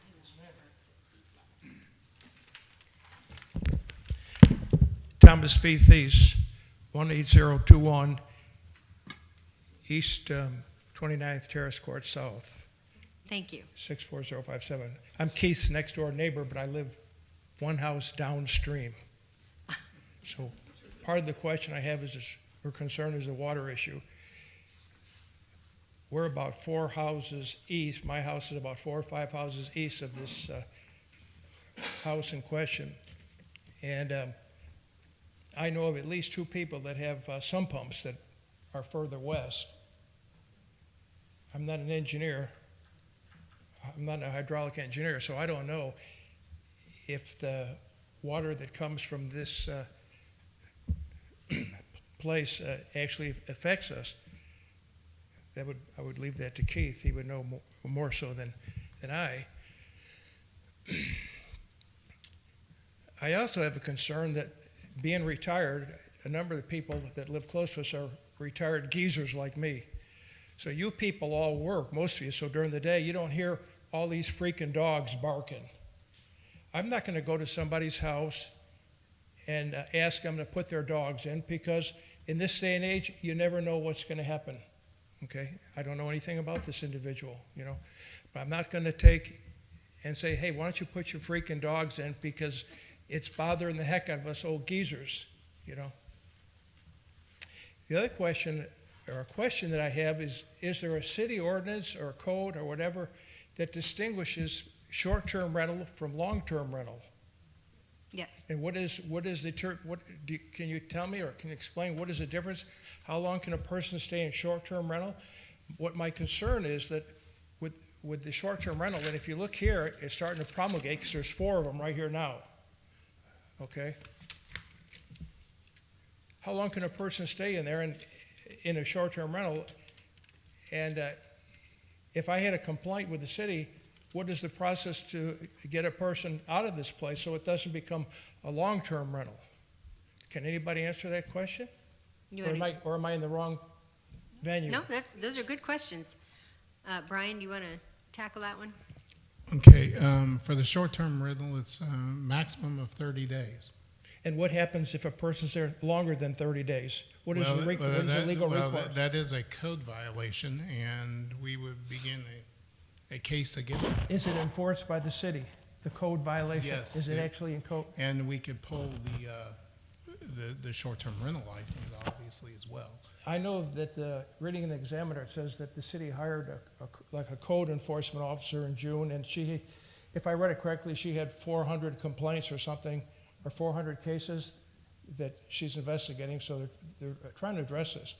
Can I also address an issue that I had with long-term rental, or am I? We're just here for this particular case. We're just here for this particular case. Okay, well, basically one of my concerns is, as far as a person in short-term rental, is that they roll over into long-term rental, you know, and then you have a problem. Like this gentleman here said, Independence has a lot of rental issues. My wife and I lost $22,000 on our house where we used to live because of the rental. The realtor wouldn't even the house was appraised for $140,000. The realtor wouldn't even, it was Caldwell Banker, the realtor wouldn't even list the house at that appraised value. He said, because there's too much rental in your property. I got another real estate person, they said, we won't take the listing for anything greater than $98,000. The house eventually went for $118,000. We lost $22,000 on that house before we moved over to Fox Ridge. Bill Bullard was the city manager at one time. Some of you may remember him. His house sold for $118,000 to a young couple. They couldn't afford the payments. The house went to the bank. It sat for a year. Some people came in, possibly meth heads, and they stripped all the wiring out of that house. The house went back to the bank. He sold it originally, this young couple, for $118,000. 2 years later, the bank sold it for $30,000, and that was directly across the street from me. So I'm totally against rental because there's obviously a lot of good people that rent, and even with short-term rental, you're probably going to get a better caliber of person, or if not, at 30 days, they're going to be gone. But I just wanted to mention to you that I'm dead set against rental because financially, I've lost quite a bit of money on it. I appreciate that. Thank you. Yes, one of the safeguards with short-term rental is there is a minimum. There is a couple of ways out. The city, for sure, if the owner is not complying, they're done and they don't get their license back. So, and then most owners don't want to deal with a mess either, so that short-term rentals are good. Our HOA has rules against short-term rental, and we're fighting one of the people in one of our residents over Right. it now. Okay. Okay, is there anyone else here with, you're welcome, thank you, to speak against this case? Or you can be neutral, come on up.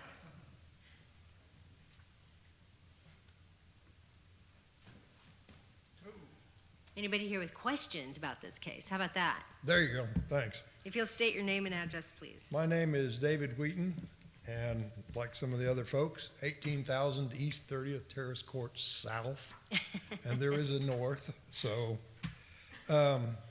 first, a couple of comments on the letter that went out. The case number is 23418, so that may be a typo, but that doesn't agree with what you're calling it. The property that is immediately south of this has what I understand is a barn dominium built on it by the Hollies. I don't know the man's name. The lady is Amy. I believe she's a principal in Independence School District. They are not on this notification list. They've owned that property for a year, and there is a very large structure there, which, you know, a bunch of my neighbors, I look at it. So my property barely touches this area, and that's why I got the notification. But in agreement with some of these other folks, I get the runoff water of a lot of that property, and my neighbor who's here has a sump pump and actually had to put up some, what do you want to call them, Jim? Barriers? Barriers to keep the water that runs down my yard and the yards behind me from all going down to his yard that's lower. So yeah, the runoff in that area is a real problem. Okay, but. Okay, so my question again is kind of like his. How quick does a violation get taken care of? Very know, quick. so, you know, that would be my biggest concern. I like all of the things I've read in terms of the noise and the smoking and, you know, how many people can stay there and the quality of upgrades that they've done, because I've kind of watched going by all their construction and everything. But I'm concerned. I mean, you know, I've used Airbnbs and bed and breakfast, you know, so I get it. But if there is a violation, how long does it take before somebody can really do something? You know, is it going to be a month or 2 months or? So the good news is, and Brian can add to this, but because it's a business, if the officers have to respond or if somebody makes a formal complaint, it has to be followed up on because it's a business. And Okay. so that makes it a little more faster and more intention. Okay, so if somebody calls the police on them, then it really goes, okay. Well, I think other people have answered most of my other questions, but I'm not sure why Holly's didn't get a notification so that they could be at this meeting to address it. I understand they have talked to, I don't know whether it was the guy that was up here earlier or Eric, but I understand he did come over and introduce himself and talk to them. I haven't talked to them. I'm good friends with her dad, so how's that? Well, good. Well, thank you very much. Okay. What was that address of the Hollies? The Hollies? I think it's 2820. 2820. So that's the one with the shared drive, Yeah, and that runs right behind my lot a little bit, so, yeah, and I was told when I moved in there 32 years ago by the city, I don't know what the city engineer at the time, that little driveway was never going to be done anything with, and it was Yuma. So, and if you look on the city map that I looked on, you can't see that south R.D. Mize gravel going down there. So, you know, I get that's what it's called, but you Google it and you're going to come up with Yuma. It's a secret now, everybody knows. Well, but, you know, to the people doing it, if you can't have a good address and good signage, how are you going to find the darn place? Good point. Good point. Okay, is there anyone else here who would like to either ask questions or is against this case? Come on up. Has he been sworn in? At least you Thank know. you.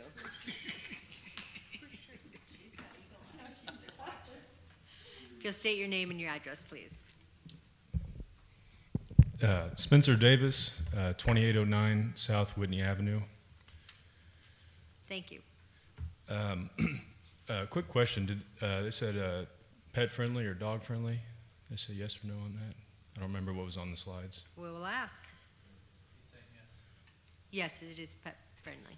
So I live, I guess, to the west of this property. Before the new owners and this process, there was I'm kind of blurry on the details because I just kind of moved last year. I bought a house there, first house. There was someone that lived there, and they had a dog. And my property currently does not have a fence backing up to that yard, and the dog would, you know, come into my yard and do its thing or whatever. I also have a dog. I have a Cavalier King Charles Spaniel, literally the sweetest dog, not aggressive at all. And, you know, I had to always kind of keep an eye out if there was another dog in my yard because no fence, and it was the neighbor's dog.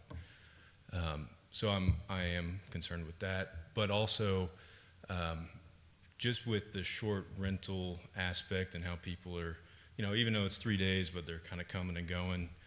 I am concerned with, since there is no divider there, you know, I have outdoor patio furniture, and I also have a pool back there. I'm concerned of potential trespassing. You know, all that liability, that can be a headache. And with a pool liner, if something were to happen, that's very expensive. And I don't know how that would go if something were to happen. You know, would it all be on me? I kind of feel like it would, even though, you know, someone trespassed in. But yeah, I would be against due to that. Okay, we'll bring him back up and let him speak to that. Sounds good. Madam Chair, Yes. did you say you have a pool Yes, and there is a fence around the pool. just around the pool area? Yes. But you're saying that so you're 2809 Whitney Road?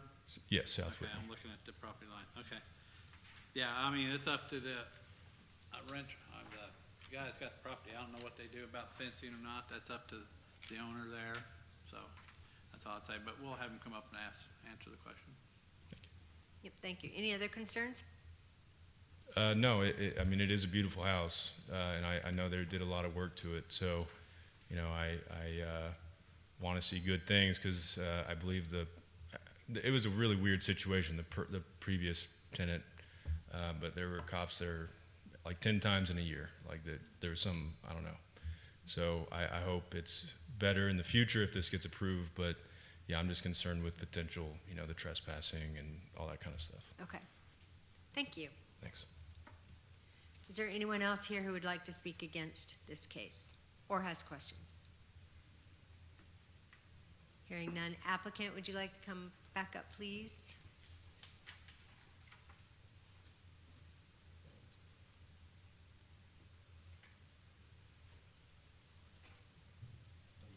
Just to kind of address your thing, we're dog people too.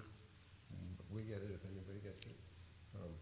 All of our other properties. You have to speak in the mic. I'm sorry. All of our other properties have fences. One thing that was a little bit different about this property was just the physical size of the yard. So, yeah, I think we're clearly open to doing something. We wouldn't want our dog attacked either. You know, we respect how you feel about yours. You know, you can't control everything, but you sure can kind of try to contain it as best as possible. So, I'm sorry. Okay. So, anyways, my message is this, and I'm pretty sure it's Eric's as well. We respect where you're coming from. We have to kind of figure out something, but we're not opposed to that. It's just the yard's so big. Normally, we do the whole backyard and enclose it, and everybody can have peace of mind. We don't want someone's dog in your pool, ruin your liner, be anywhere near your dog because it may be freak your dog out. So we get that. You know, I have 3 dogs myself. Eric has 2. You know, we just love dogs. But this is a situation that you deal with neighbors, and it's important for us to be neighborly. So I respect that. And let me see what we can do. We can visit. I can give you my phone number. We can see if we can come up with something that makes sense for the neighbors. Not looking to make any neighbors enemies around here, only friendly neighbors. So that makes sense. Okay. Perfect. Share numbers then. Is there any Anything other else? questions? Water we can't deal with. Water's not. Are you good with the pavement, that little area? Can I just clarify that one more time? You're talking, there's a pad in front of the garage, and that's pretty sizable, and you want us to carry it from the pad all the way down to the gravel shared alley? No, to your property line. Well, that's, okay, maybe I'll have you show We me need a on the map. drawing. I need to, because it's interesting, but yeah, I'm with you. So, see, there's a strip of, there's the right-of-way, a strip of land, and then your property. So all we're talking about is just a little bit of gravel between the pad and the yellow line. Okay, the alleyway winds off. Going south is to the neighbor. And going west. Going west, it goes across. It goes across, and then there's a strip that's That's someone else's property, that's not yours. right. Okay, then So- your driveway the driveway on your property begins at that yellow line. Okay, so you just want from the The stuff on your property to be paved. Okay, all right. I'm sure that'll work out. Thank you. Okay. Now we're good on the paving part? Can we get a copy of that map? Is that online somewhere? Okay, just so I can show my partner. Good. Okay. What did I miss? Are there any other questions? I have a question for the city, so. All right, thank you. That's it. Thank you. Appreciate it. Go ahead. There was a question about what case number this is. Can you clarify? We have it as 16. It's 16. That's what's on the agenda. That's what's on staff reports. The gentleman said he had a letter that had a different case number. I just wanted to clarify. Thank you. Online, that's what it says, it's 18. Okay, the notification letter did have a typo. It does say 18.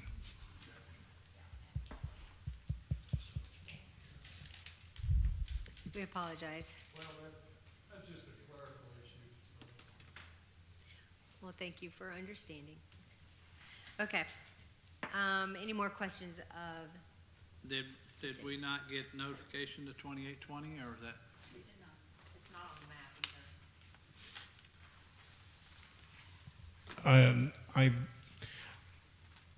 either. Our list of addresses are the list of owners. They're not the list of the properties. So I don't see the number for the property itself, but that doesn't mean I don't have the owner. Right.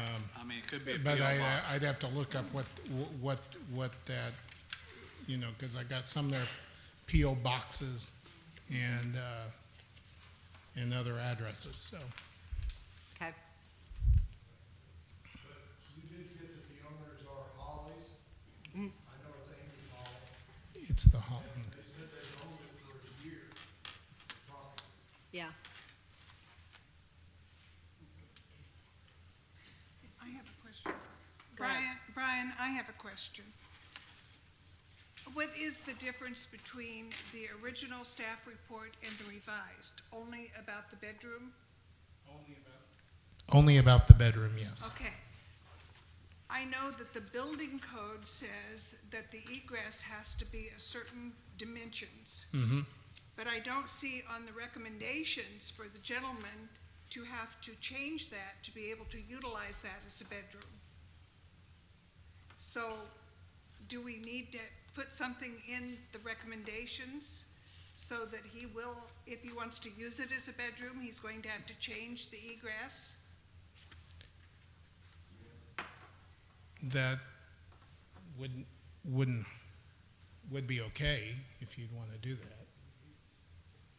I mean, it wouldn't be necessary. It would not? Okay. Okay. I'm going to close the public hearing. And commissioners, do you have any discussion, or I would entertain a motion? Madam Chair, Yes. I make a motion to approve case 23-400-16 with the recommendations given by staff. Second it. Thank you.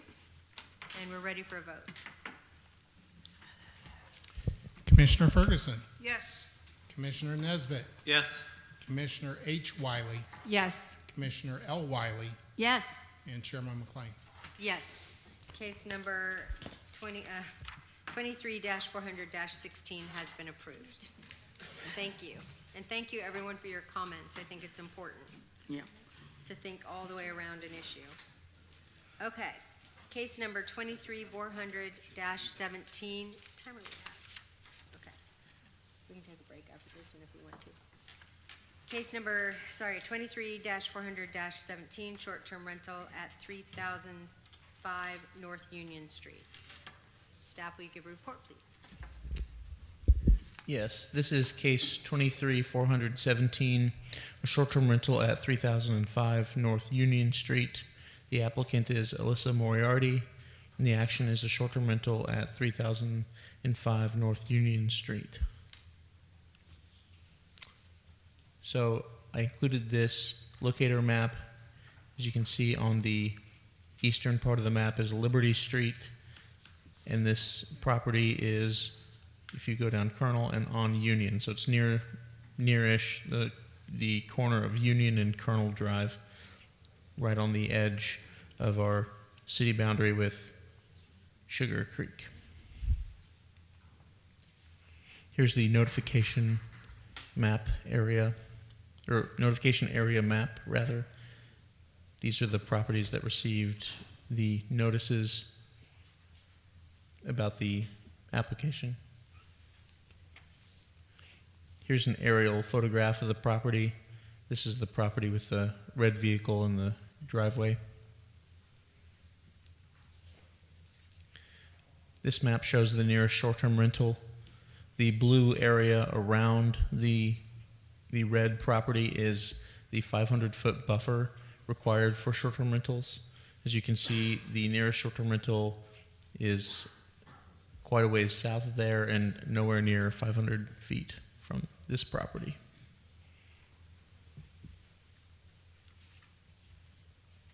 Further action. A valid protest petition was submitted on November 6th of 2023. Rather than approval, the Planning Commission's action is now a recommendation to the City Council. A resolution for approval of this short-term rental will go before the City Council on December 18th, 2023. Section 14, 42423B4 of the UDO requires the legal valid protest petition to have signatures of property owners representing an area greater than or equal to 25% of an area with boundaries drawn parallel and 185 feet from the subject property boundary. The signatures of property owners within this area were verified by staff on the same day that the protest petition was submitted. Property owners representing an area equal to 29.94% of the 185-foot buffer area signed the protest petition. And to put that into a way that is understandable, here's the map that shows those properties and the signatures that were verified.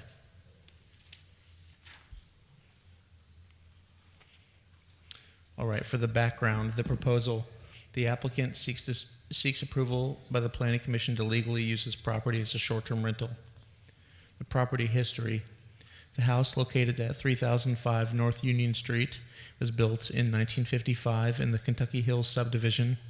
It was built as a single-family home and continues to be single-family in residence, in use, and design. The physical characteristics of the property. The off-white 888 square foot home lies on a 10,440 square foot lot. It is a single-story home with an attached single-car garage. The house has 3 bedrooms, a living room, kitchen, dining area, and a bathroom on the primary floor. It also has a basement with a half bathroom and additional open space.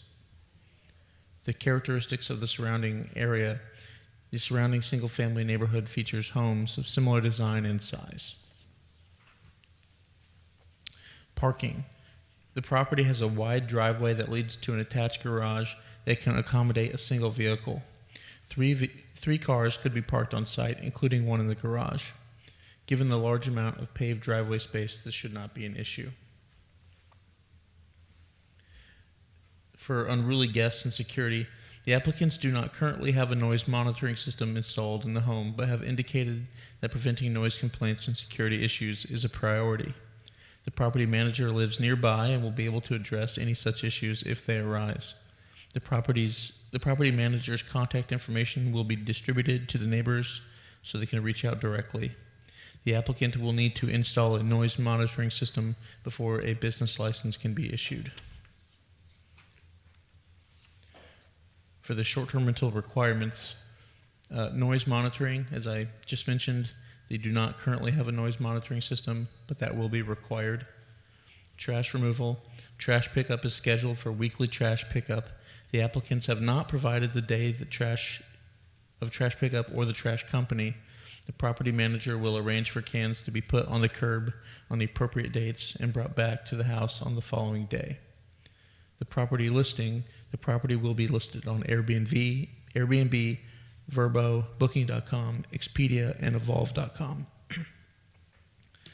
Regarding the business operations and security, the property manager will oversee site security, general business operations, including screening customers and coordinating bookings.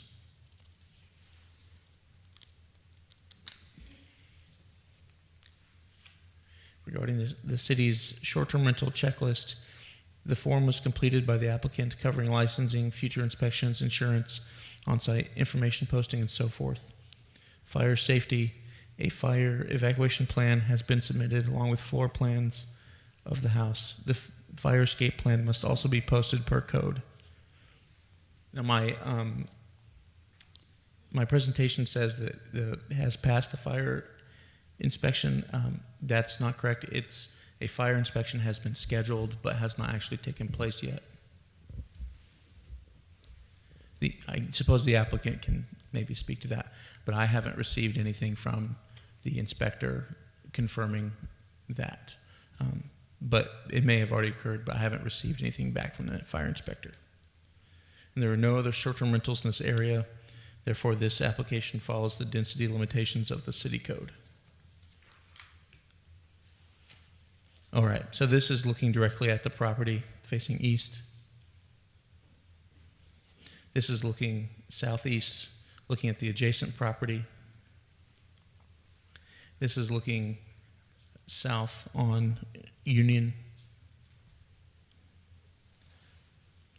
This is southwest across Union Street. This is looking west across Union Street, directly across the street.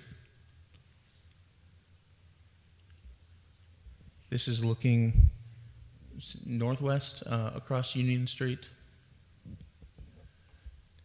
And this is facing north, looking northward up Union Street. And this is facing northeast, looking at the adjacent property. This is a look at the house from a different perspective. And this is the looking from the opposite end of the property. So staff recommends approval of the short-term rental with the following conditions.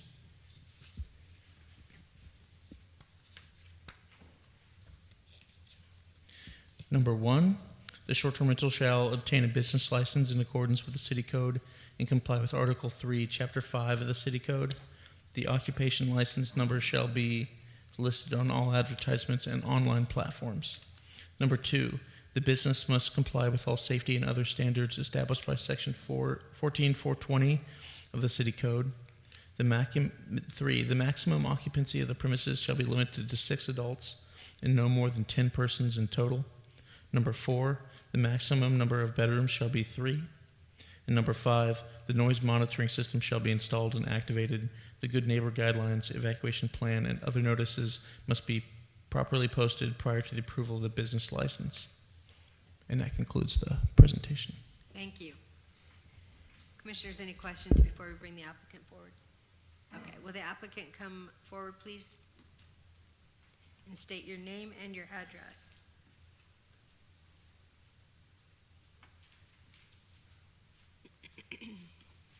Hello. Hi. My name is Alyssa Moriarty. I live at 14406 73rd Avenue in Indianola, Iowa. I, along with my husband Michael, own 3005 North Union Street. We bought this home with intended use as a vacation home for our young family. We're from Iowa and live only 2 hours away. We're applying to turn this home into a short-term rental to help supplement some of the mortgage when we are not using it. When I say our intentions with this are pure, they're just that. We're not a large corporation that is disconnected from the community. We are a young family who are just simply trying to invest in our future. We are hoping to provide a place for other out-of-town guests to stay with options other than hotels. And within just a 5-mile radius, there are many wonderful attractions and businesses that we've learned to grow, just getting to know the area since we've bought the home. We plan to promote these places as great places for other people to visit while they come to visit Kansas City and Independence areas as well. I do have tonight comments that were made on a social media post. The post was about the letter that was sent out to all of the neighbors. They were pretty much just asking what everyone thought or what their opinions were on an Airbnb coming into Kentucky Hills area. From my perspective, it seemed like all the comments on the post, as long as the property was upkept and well-maintained, that the majority of people did not mind that there would be an Airbnb in that area. We we've been cleaning up the property since we bought it in September. We have came down every single weekend to maintain mowing the lawn, keeping it upkept.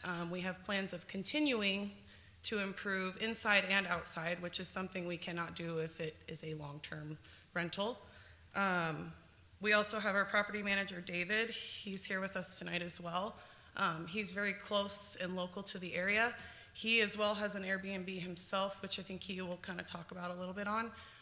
His experiences and his intentions on what he plans on doing with our property and helping us out with us being out of state. And then I would like to point out, as other people have said tonight, the standard that Airbnb is held up to for how nice looking a home should be to receive great reviews. We have full intentions of keeping the property so that we can too receive great reviews to keep people coming in. I did receive phone calls over the last couple weeks as well. I had lengthy conversations with a couple of people and happily answered any questions or concerns that they have had. From my perspective, all conversations ended on good and civil terms. I did receive one email as well that asked me to further explain what a short-term rental was and who would be responsible if issues arise. I did respond, I will say a little bit late because the email that I put in the application is a completely new email that I was trying to keep separated from my personal emails. So I did reply a couple days late or past when she replied to me. So I have been pretty on top of it since then, trying to make sure that there's been no other emails. So I did respond to her, and let's see here, what else? I didn't receive any other emails. So I guess tonight our ask is just to give us a chance. We are genuine people who are choosing independence as a place to put down new roots and invest in our future. And we have no ill intention of trying to impose on the lives of the neighbors in the Kentucky Hills area. We are just wanting to provide a place for out-of-town people like my family to come and enjoy all of the independence in Kansas City area has to offer. Thank you. Yes. Commissioners, any questions? Madam Chair, Yes. do you see any problems with doing the recommendations by staff? Monitoring system, things like that? You're talking to me? Yes. I'm sorry, what was the question? I mean, you see any problems of doing the monitoring system or anything like that? No, so I have looked into it. I was not aware of even what that was when I applied. I did talk with Josh a little bit, and he informed me that I do have to get that noise monitoring system in. We have kind of researched, and I think I'm gonna go with the wind system, which I have not heard anybody mention yet, but that one, when I researched it, it did say that they detect smoke too as well. So I was liking that system a little bit better. So we do plan on installing that if we are approved. Okay, could, you got property manager is here, correct? Correct, yeah. Okay, I'd like to make sure we get details of his address and stuff. Yeah. I did submit that on the application as well. It has all his information. Okay, thank you. Do you want you want to bring the property manager up for questions? Yeah, can we do that? If you'll come up and state your name and your address. The fire inspection was passed too. That was just done last Tuesday. So that maybe is why he did not know about it. Okay. Thank you. Hi. Hi. My name is David Taylor. I live at 4705 North Hunter in Sibley. Thank you. David, can you tell me a little bit about, as a property manager for a short-term rental versus the owner, how you would approach this? I think, well, from my rental, I'm familiar with engaging the guests and with that process. And I was really hesitant at first. I was similar to what a lot of the other people are feeling. But I was really surprised when we started getting guests through. It's a different atmosphere. You can almost not tell they were there. We keep it spotless, and because we want the good reviews and so forth, and you've heard the story over and over. And so it's really important for it to be maintained and to address guests in a timely manner and so forth. And so I'm familiar with all that. With it being, extended a little bit, I don't see it as being too much different. I see the timeliness being significant and important. I'm not going to go running into a party to try to settle things. I don't think we would call authorities. We'd contact the provider. There's restrictions, no parties allowed. It's written on the contracts and everything. That shouldn't be an issue, but of course, I think people try to test limits, so my action plan would be to contact Evolve first, get notification, or the listing agency, get wheels moving, officers on site if necessary.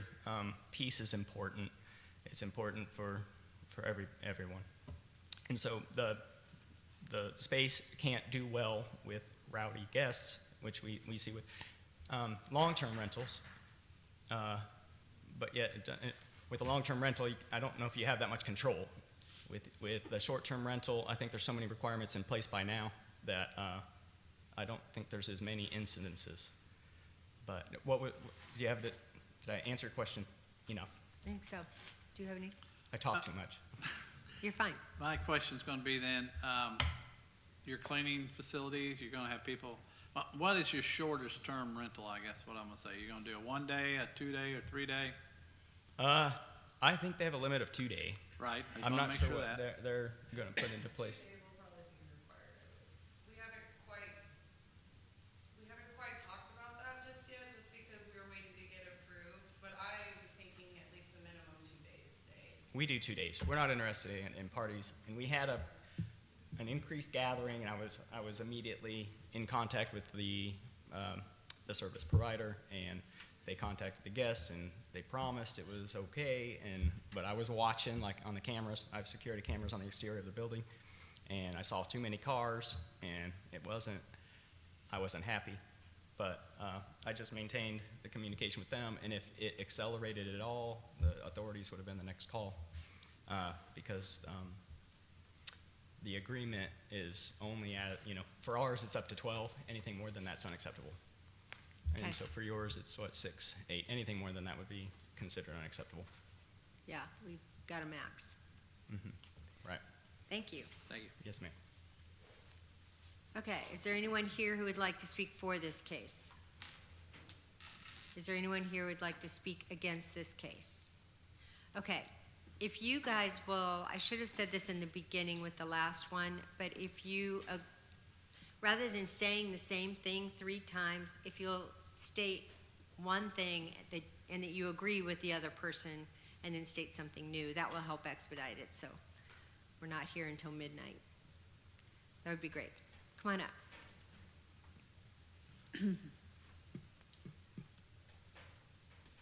Yes, state your name and address, please, and you can move that down. Thank you. My name is Jackie Gross. I live at 3103 North Union. It's just 2 houses further north. Okay. On October the 23rd, I was the one that sent the email requesting information as to what was going on. As of today, and I checked my email at 4 o'clock, I have not received any information. As I was passing around, going house to house, asking our neighbors about if they wanted to sign the petition, I told them it was for a possible short-term rental, possibly Airbnb or vacation home or whatever. They were against it, the ones that signed it, for the fact that with the exception of maybe 2 houses on our street, we're all retired. We have raised our children there, we've raised our grandchildren, and we like the fact that even though we have rental properties in our neighborhood, the people are vetted very well. And the owners of those rental properties are within our city, and they are very vested in our city, our neighborhood. I personally have had to chase teenagers away from some of the houses that were vacant, ready, trying to be sold or rented. And we've fought extremely hard to keep the drug houses and this type of thing out of our neighborhood. And we don't want to take a chance on it coming back. I feel like, and several of the other neighbors feel like if there's a house unoccupied for any length of time, any teenager is going to find a way to get in it, and they're going to find a way to get their friends over there. And for these reasons, we're very against it. There is no control over what type of person you have coming into the neighborhood. My granddaughter is 8 years old, and she's with us 3 to 4 days out of the week. If she's riding her bicycle between my house and Sam's house next door, and somebody snatches her, if they're rented the B&B, they've been vetted as far as can they afford it, and has anybody had any complaints against it. By the time I call the police to say she's gone, they're long gone, and there's no way of finding out. Our concern is for the safety of our area. As far as, I'm happy we've got some people moving into our neighborhood that are concerned about it also, but I am totally against the short-term rentals, as are the other people that have signed our petition.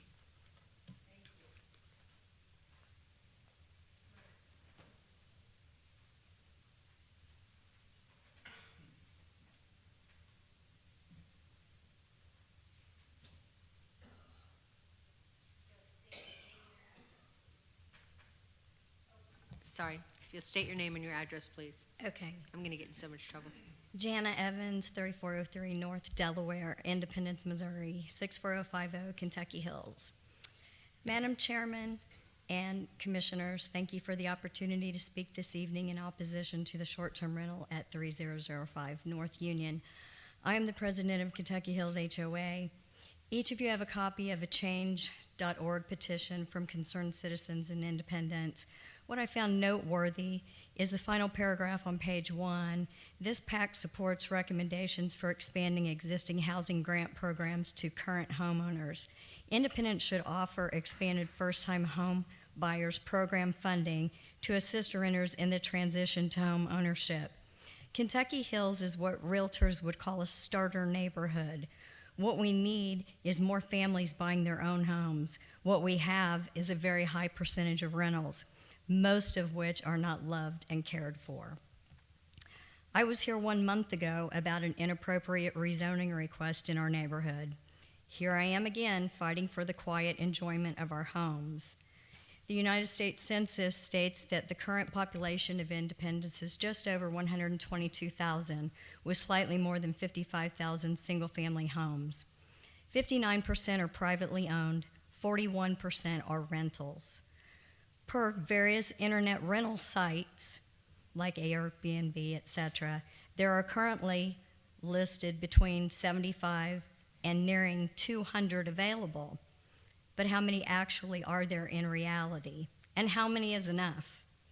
Cities lose revenue due to lower taxes for short-term rentals versus those imposed on hotels. The Airbnb effect negatively impacts housing by inflating prices and thus property taxes, which we've all been through in Jackson County, in the most affordable communities, and thwarts single-family home purchases by families, thus keeping them from realizing the American dream of home ownership, and limits the availability of rentals to families by causing soaring rental prices, exacerbating availability of affordable housing for all, and homelessness. Airbnb is emerging as a major driving force of gentrification. Boutique accommodations, we have several in Independence. Mom and pop shops and grocers lose business due to lack of full-time families living in all of the limitedly available single-family homes. Excuse me. The top 3 cons of gentrification are displacement of long-term residents due to skyrocketing rent and mortgages, causing exorbitant cost of living and reduced community cohesion. Airbnb clients want to rent properties with the highest total occupancy, sufficient parking, pools and spas with close proximity to downtown, cultural attractions, fine dining, nightlife, close to event centers and public transportation, the hallmarks of urban living. I can assure you that Kentucky Hills is far from a bus line, a grocery store, nightlife, cultural center, fine dining, or event centers. There's literally nothing out there. Independence is already over capacity of short-term rentals. If the Kansas City Royals move Kauffman Stadium, Independence already stands to lose $7 million a year, according to a recent City Council report. Chain hotels with empty rooms may pull out of the city, further inhibiting Independence from being host to any opportunity to house out-of-town visitors. Do you really feel compelled to allow out-of-town corporations to come in, pay less revenue to the city than other accommodations, and bring nothing to the table? Especially to the detriment of the existing property owners who invested their life savings into purchasing their American dream. I have just another couple little comments to make. So far, every recommendation has been yes, and y'all have voted yes. Also, these individuals don't live in Independence, and even for our particular property in question, Sibley is not handy-dandy, and 2 hours away in Iowa certainly isn't. Another thing that I wanted to mention, on the first property on 51st Terrace, the individual that came up and spoke that he was a short-term renter stated that he had been there for months, and yet it was approved. And when you all asked, well, what constitutes a short-term and how long can you actually stay, it was mentioned that that's a code violation. So I see a big disconnect in what we potentially are going to get. We have no way to know what we're going to get. This lady says she hasn't even decided if they're going to allow 1 night, 2 night, 3 night. So what gets set up here very often seems to be to placate and get their agenda passed. So I just ask that you all consider Kentucky Hills. We've had several instances here in the last 4 years where people want to come in that don't have our consideration or best interest at heart. Thank you for your time. I have some questions as well as comments. Sorry. Paula Frazee, and I live at 3201 North Union Street. We're down about 6 or 7 houses, but we also own the house catty-cornered across the street from 3005. We have a long-term tenant in there, a lady in her 40s with a full-time job. She also babysits 2 grandchildren on the weekends for her daughter. So I do take exception with the man who said you cannot find good renters. The problem is people don't look and they don't wait for good renters. They're not picky enough. I mean, I stalk renters on Facebook. I drive by their current address. They have a criminal background check. We hire a company that does this. And even they have to sign away access to look at their bank account and financial records to this company that does a full and complete investigation. And they also, if they don't pass the background and financial check, they send them a copy of what they're lacking in their finances and even people that can help with free counseling. So I think you have a lot of landlords from far away who really don't care and don't go to that trouble. But that is one of my concerns with it, is I have also rented Vrbo and Airbnb and vacation spots, and they do not do this kind of criminal background check. A lot of the big apartment complexes do those kind of checks, and single-family landlords could also do that if they want to go to the trouble to do it. And I think that's something maybe Independence wants to look at requiring of short-term and long-term landlords. Okay, questions. The permit, is it attached to the house or to the owner of the property? So if they sell it, does the Airbnb permit go on, or it's attached to the person, right? And do they fall under the Healthy Homes inspections? Do they do that like they do for long-term rental? Yes. Okay, every 2 years, the same? I'd have to look at the specifics. I don't know if Brian, you could answer that. It's a I good believe so. program. That's why I'm asking. Well, at any rate, Yeah. I can check on that later anyway. Some of my concerns are also that the noise outside is monitored as well as the noise inside the house. You mentioned to me that you were going to put up a camera outside, and that's good. I really applaud a lot of the steps you're taking to do it. I think you're probably going to be one of the better short-term rentals. So that was another one. Because, like everyone says, parties are the big problem. That's why most big cities are now restricting Airbnbs and Vrbo, because they have had people rent them for big parties. My other question, were pets going to be allowed at the property? Not at all. Okay, great. So I'll just say it out loud. No pets will be allowed at the property. The TV people can't hear what you all are saying. If I turn, right. Okay. Anything else? Okay, nope, that addresses everything I had. My main reason I'm still, despite I know you really are trying to keep it a good property, is that it does hurt the fabric of the neighborhood. Everybody on our street, pretty much, there's only 3 houses I probably am not on a first name basis with. And when you start subtracting that, like some of the bad long-term rentals, we didn't want to get to know the ones we had to get the city to get rid of.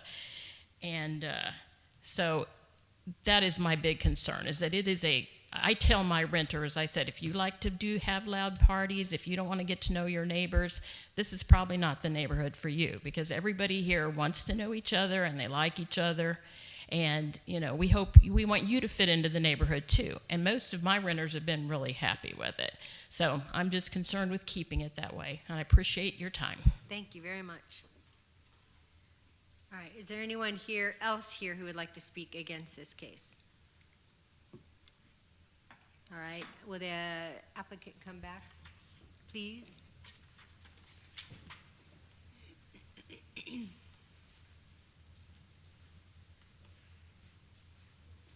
you want to respond to their concerns?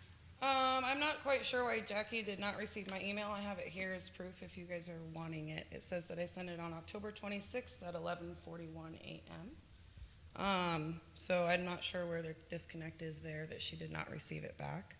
I did touch on the noise monitoring system. Trash, we have decided it would be TEDS. I know I didn't mention that in the application, but I have done the research and that's who we plan on going with. No pets. I did want to mention that we'll be going through the booking Evolve? We're going to be going through evolve.com. And so we have talked with them. She said that I wasn't sure on how many nights. They haven't really allowed us to even talk about any of that because they're waiting for the approval to prolong the process and get it going. So I have talked with them about monitoring the guests as far as an age limit. We are going to set the age limit to 25 plus, so nobody under that age would be able to rent from us, as well as no one with reviews of 4 stars or under. The guy that we've been talking with through Evolve, he said that when a host flags or has a bad review for somebody, Evolve will flag that person so that if they ask you for permission to rent your Airbnb, you can see that they've had bad reviews, so you can choose whether to allow them to rent or not.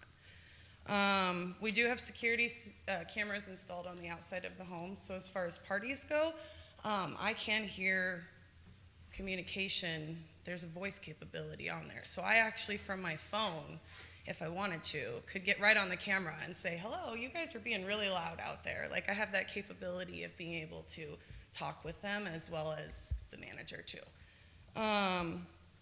She said something about investing interests into the community, which I completely get, but we bought a home in Independence to invest in this area because we love it so much. I've got 3 young children, 8 years, almost 8 years and younger. We do not have the means to be in this area right now with young children, but this has been a long-time goal for my husband and I, and that doesn't go to say that maybe in the future we'll end up here in Independence after the Airbnb is finished, or if it doesn't work out, or whatever it may be. It's just not in the cards right now. And then we also have family here in the Kansas City area too. So that's kind of what brought us to this area, was staying in other Airbnbs and hotels in the Kansas City, Liberty, Independence areas, which made us realize what such a great area it is. So this is technically our first home that we have bought as well. It's a long story to explain how our situation at home is, but this is our first home that we've bought in, and we chose to do it in the Independence and Kentucky Hills area because we feel like it's a safe area and a good area to raise our kids or visit when we are wanting to. Having young kids just 2 hours away is a very good distance for us to not feel like we're too close to home, but not far, not far away with the kids being in the car that long. So we have taken 10+ hour trips before, and that is not fun with children. Let's see. And then I did want to point out the long-term rental comparison. The reason we're choosing the short-term route is mainly because we want to enjoy the home as well. So if it's a long-term rental, we can't enjoy it that way. Nor can we put in the work on the inside or the outside of the home that we want to continue to upkeep and improve. So that's all I have to say. Okay, commissioners, any questions? I have a question for the city. Okay. Can you clarify, because we have not heard of any short-term rentals using Expedia or Evolve that I can recall. Are all platforms allowed under the short-term rental? Brian, I believe so.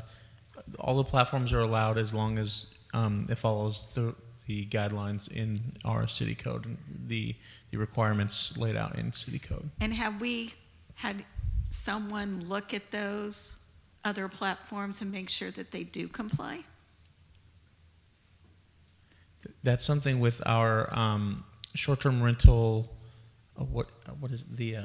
We have a new software program. There's a software program that kind of takes a holistic view and looks at the different short-term rentals that are operating legally and illegally in the city, and reports that to our regulated industries division, and then they are the ones that either look at that and enforce that, or send out cease operations letters like with the previous applicant. Okay, great. Thank you. Yep. Thank you. Thank you. Okay, I am going to close the public hearing. And commissioners, if you have any other discussion, or I would entertain a motion. Madam Chair, Yes. I make a motion we approve case 23-400-17 with staff recommendations. Thank you. Is there a second? I second. And we're ready for a vote.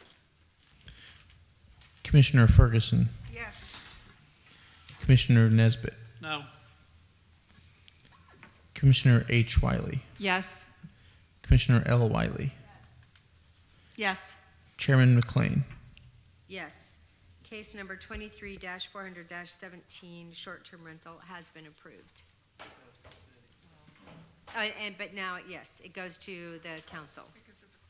And that was, you said December 18th? Yes. Okay. Okay. How will they respond? How will they answer whether it's approved or not from that meeting? Will we receive a letter or a phone call? I'm going to let you receive a letter, correct? Yeah, I will From the read. council? No, you can be, but there won't be any, like a public hearing or anything. They'll just make a decision.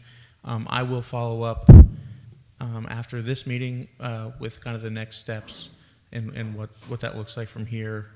But no, you don't need to be at that meeting.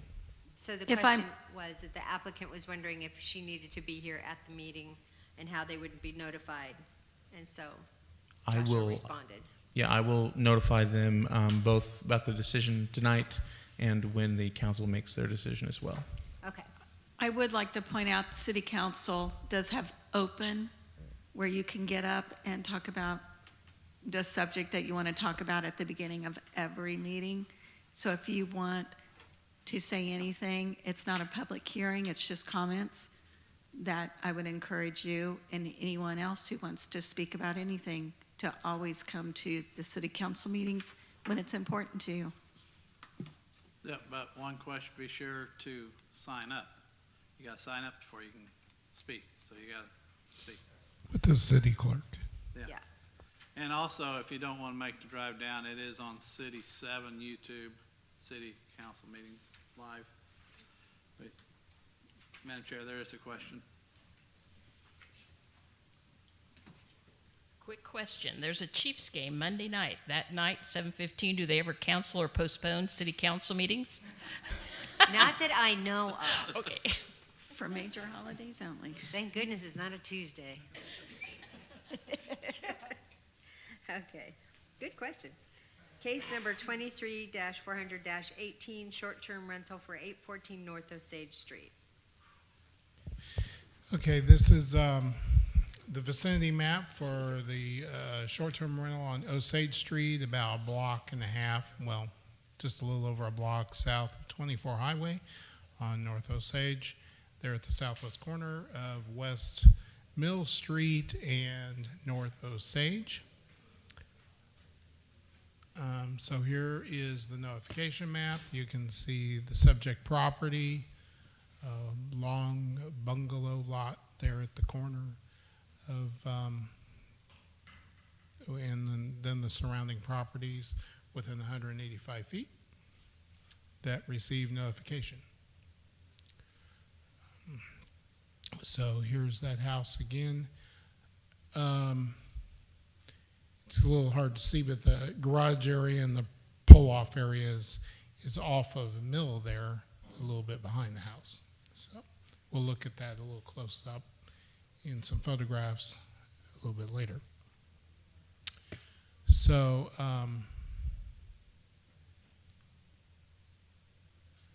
so here is our drawing. Trying to get oriented here. So these are your nearby sites, which aren't all that nearby.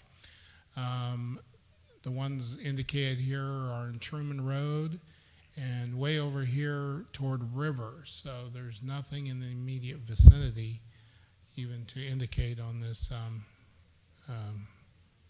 map of other short-term rentals. So here's the floor plan for the house. We've got the 3 bedrooms on the main floor, and then also with the living and eating space there, and front porch area, and then a basement down below. There's an attic area up above, but cannot be used for one of the bedrooms and is not intended to be, which isn't shown on this floor plan. And then here's the evacuation plan, showing all of that on that main living level there, where the kitchen is toward the back and the bedrooms, and how everybody files through the living room and can get out through the porch area on the east over by Osage. Of course, how one gets out of the basement. Parking plan. The little driveway area here, pull off, paved, which will need to be fixed, is for 2 cars. Since we have 3 bedrooms, there obviously potentially could be another vehicle or more. But Mill Street along the north side is a long, quiet public street there that gives ample opportunity for additional parking there along Mill.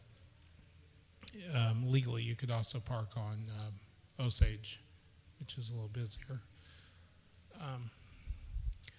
Project description: Corey Adams requests approval of a home business permit to operate a short-term rental at 814 North Osage Street. Property history: the single-family residence located at 814 North Osage Street was built prior to the Second World War. It is built as a single-family residence.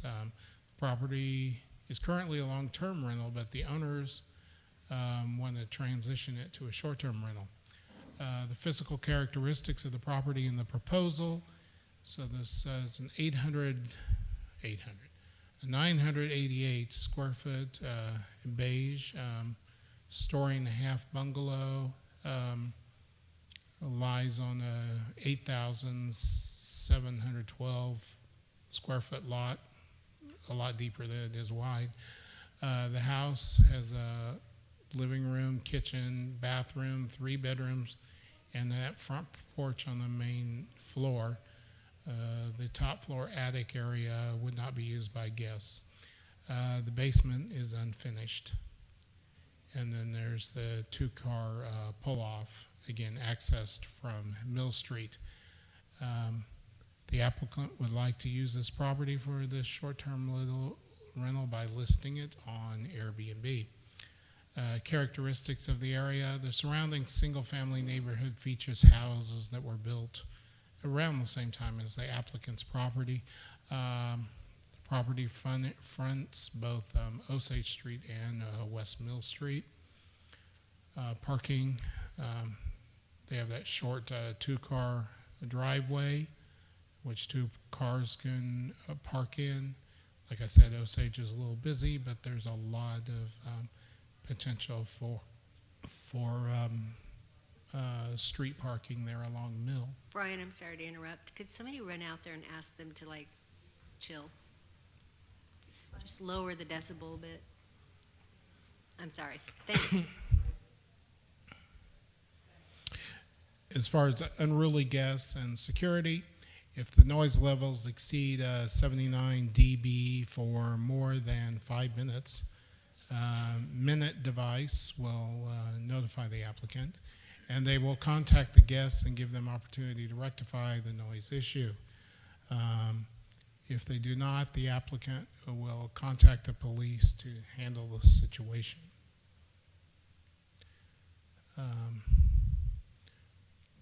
Background, short-term rental requirements. So the applicant must, again, address these topics. Noise monitoring, they will have the Minute system, like has often been mentioned.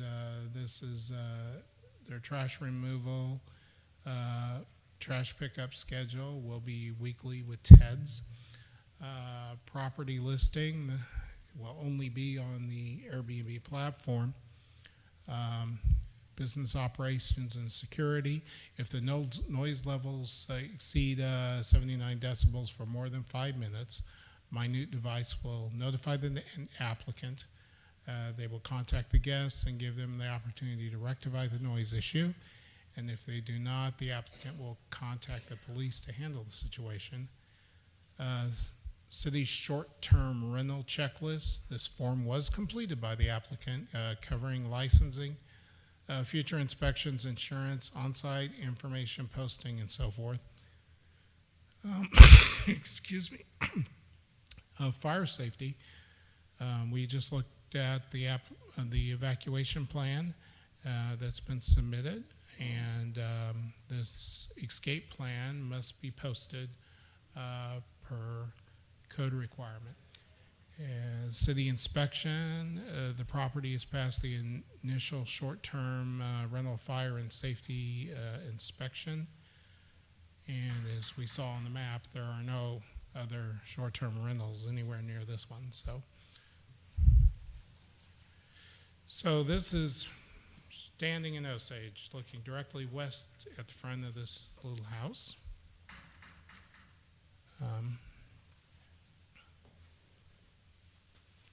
And this is looking south at the adjacent homes there to the southwest. This is looking southeast, looking across the street from the property. And this is looking northeast at the intersection there in Mill and Osage. And this other large home over here, historic home, is on the northwest corner. And then this is looking at that little bungalow from its north side along the Mill Street corridor there. And then this is looking west down Mill Street. Recommendation, staff recommends approval of the short-term rental with the following conditions. The short-term rental shall obtain a business license in accordance with the city code and comply with Article 3, Chapter 5 of the city code. And the occupation license number shall be listed on all advertisements and on online platforms. Number 2, the business must comply with all safety and other standards established by Section 14.424 of the Unified Development Ordinance. Number 3, the maximum occupancy of the premises shall be limited to 6 adults and 10 persons. The top floor attic will not be used for guests. The maximum number of bedrooms shall be 3. 4, the noise monitoring system shall be installed and activated in a central location in the house. Good neighbor guidelines, evacuation plan, and other notices will need to be posted prior to the approval of the business license. And they need to either repair or repave that existing 2-car driveway pad there off of Mill Street.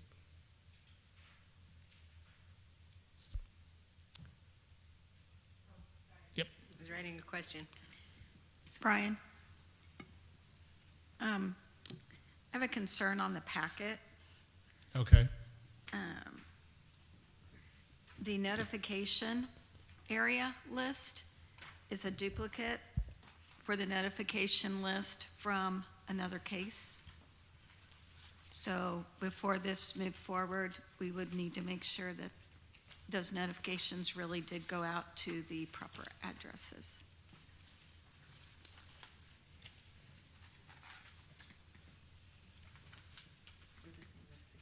Oh, it is.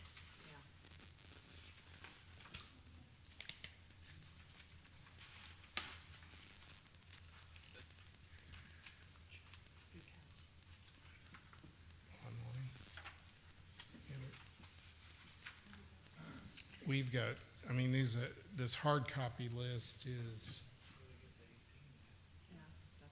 Yeah, okay, yeah, that's from the other. Yes. He's gonna go check, and it should be on the website, or not the website, but our electronic file, because this is a copy of stuff out of our electronic file, so. Okay. We'll go ahead and, while he's doing that, we can go ahead and proceed.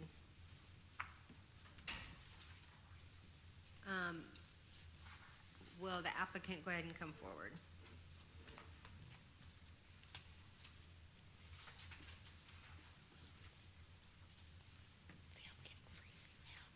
I know, it got really cold, didn't it?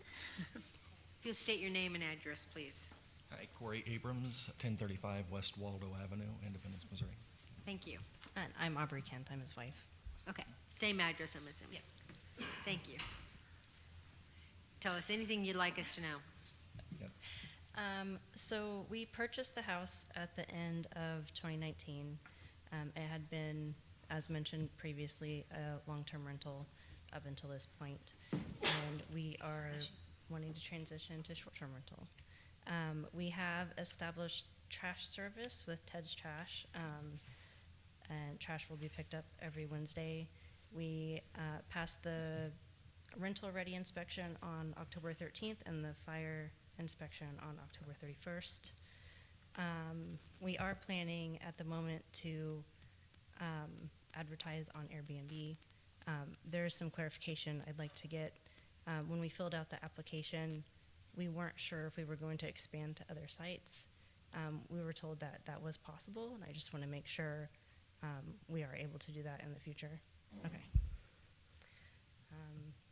Oh, the attic. There is no access to the attic. There is like a hole in a closet. There's no like stairway or anything for like guests to actually be able to access the attic.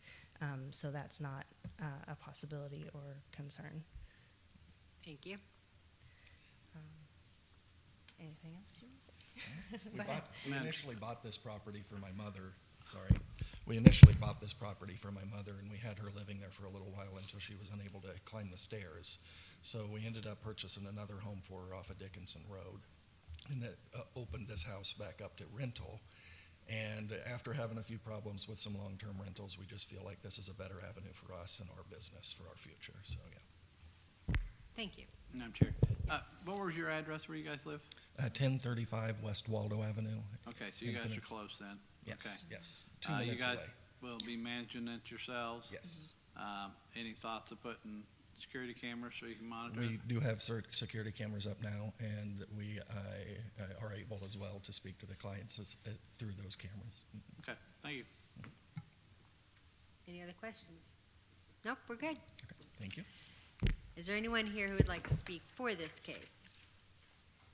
Is there anyone here who would like to speak against this case? Hearing none. I would like to mention I have the two return mail addresses that came back from this neighborhood, so I know we mailed them out to this neighborhood. So I do have those right here. Yeah. I'm sorry, just to add to that, I did have 3 people call me from the neighborhood, so I do know that some of them got mailers. Okay, thank you. And it was all very cordial. And I think what I was seeing from all of that was everybody's just very confused about what Airbnb is. Yes. So when they just didn't understand what business I was trying to put in there. So once it was explained, everybody was very accepting to it. So, okay. Good, thank you.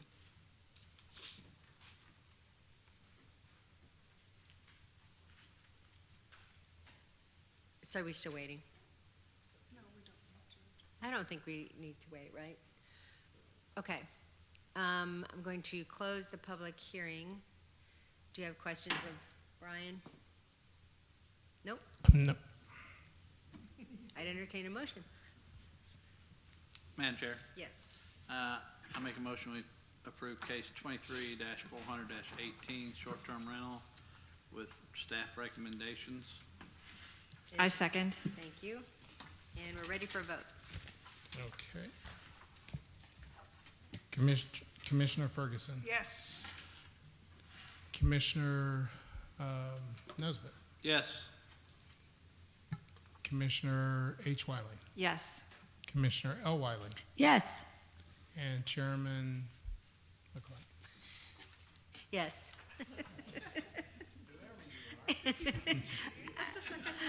I have complete empathy because I do that all the time. Congratulations. Best of luck. Okay, case number 23-310-03, preliminary plat of Summit Living. Unfortunately, this is Joshua, and he's out of there. He's back.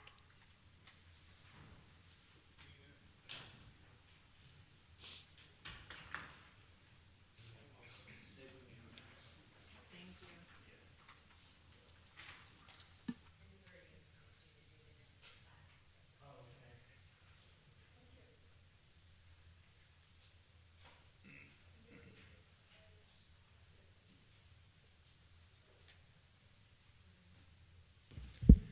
So regarding the addresses for the short-term rental, there just must have been a mix-up in the packet. The addresses in our electronic file are correct, the correct addresses, and I provided you with a list of those. That should be different than the one in the packet.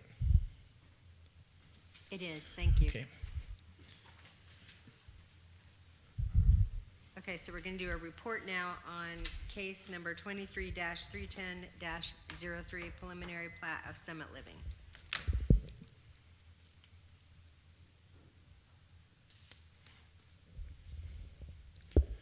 Okay, this is case 23-310-03, preliminary plat for Summit Living. The applicant is Joseph O'Laughlin, and that should say location, not action, at 2610 and 2612 South Lee Summit Road. As you can see in the the map on the screen there, it's on Lee Summit Road, south of 23rd Street. Here's an aerial photograph of the location. The location in question are these two larger lots in the middle of the screen, the north one having the house on it, and the south one abutting the subdivision that you can see there. This is the zoning map. So the entire area around these properties is zoned R6. The subdivision that's on the south side is an R6 PUD. The properties themselves, the northern one is R6 single family, and the southern property of these two is zone C1 neighborhood commercial. The future land use in the comprehensive plan shows these as being residential neighborhoods.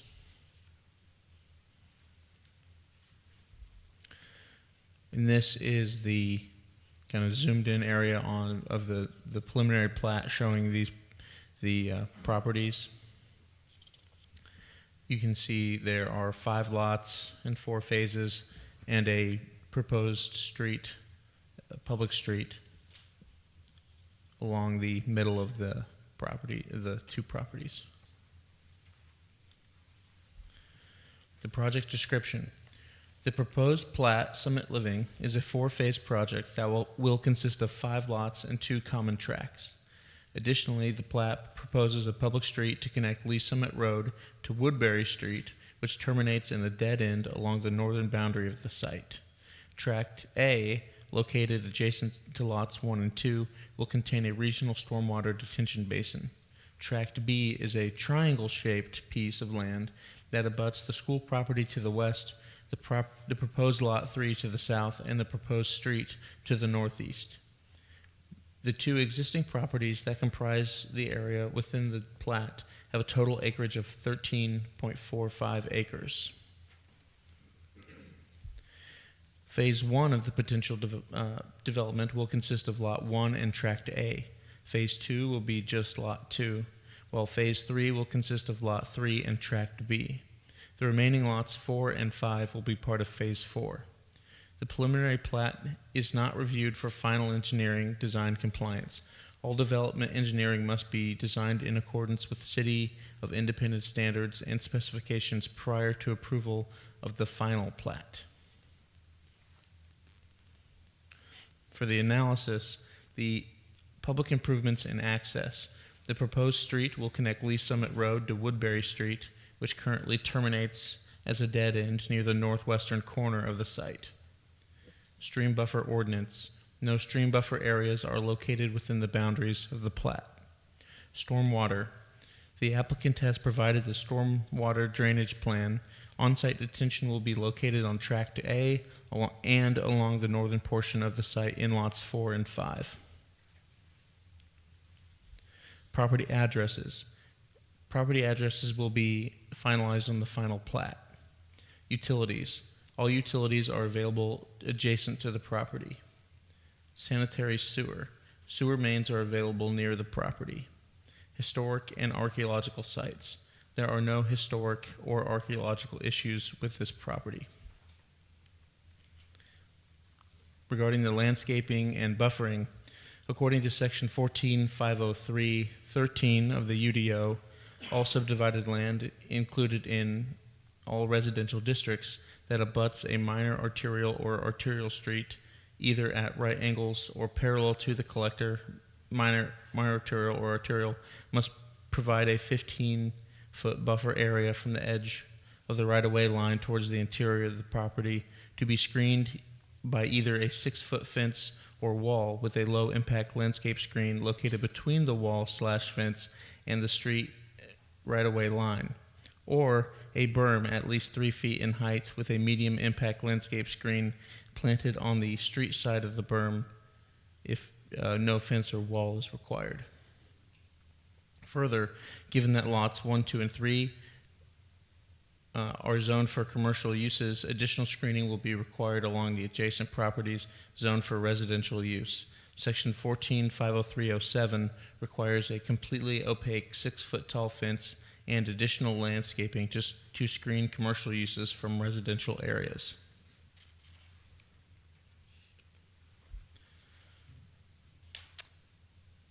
So for the pictures in the property, this is on the south end of the property of the two lots facing westward, looking sort of into the property. This is standing in that same location, just turning to face northwest. You can see the home this on the northern lot. And this is, again, standing in that same location, just turning to look north, kind of up Lee Summit Road. And that white house is the property that sits on the northern lot. This is kind of halfway up, facing west, looking into the property again. This is turned around, looking eastward across the street at Glendale Elementary. This is facing northwest, looking directly at the existing house on the property. This is from that same location, turning back west, looking into the property. This is again from that same location, looking more southwest, back over into the property. This is from that same location, looking south. And then this is from that location, looking across the street to the property south of the school, and there's a single-family home across Lee Summit Road. This is about partway into the property, facing south. You can see the trees along that southern property line and into that subdivision. This is facing, should say, southwest. This is facing northeast from halfway or partway up into the property. And this is looking north. The northern part of the property is entirely screened by those trees. And this is kind of near back where I started on the southern property boundary. This shows the boundary between the subdivision to the south and the vacant commercially zoned property.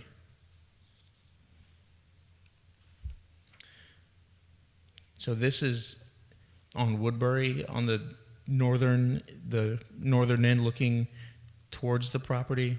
It's a dead end. It kind of just ends right at the property line.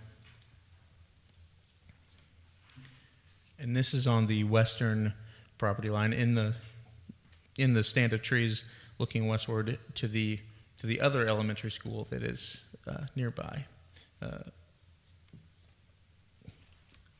And staff recommendation is approval of this preliminary plat with the following condition. All development engineering must be designed in accordance with City of Independence standards and specifications prior to approval of the final plat. Thank you. Commissioners, any questions of City? Okay, on Woodbury, how wide's that street? They didn't look like it's wide enough for two cars. Yeah, that street is like half the width of a normal street, so there would need to be some, I believe it's on the drawing, it's hard to see, but there would potentially need to be some work done on the property that belongs to the school to.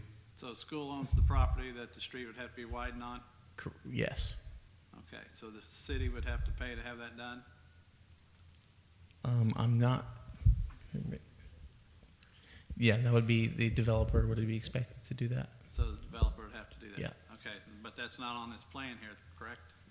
I believe it is. It's just hard to see on that plat. Well, I mean, it didn't look, because you stopped at the property line, it didn't look like it continued on, so that's why.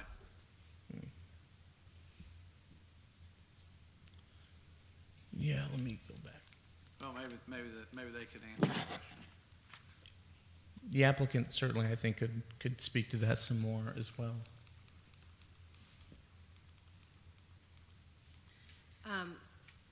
Go ahead and bring one. Yeah. Will the applicant come on up, please? State your name and address.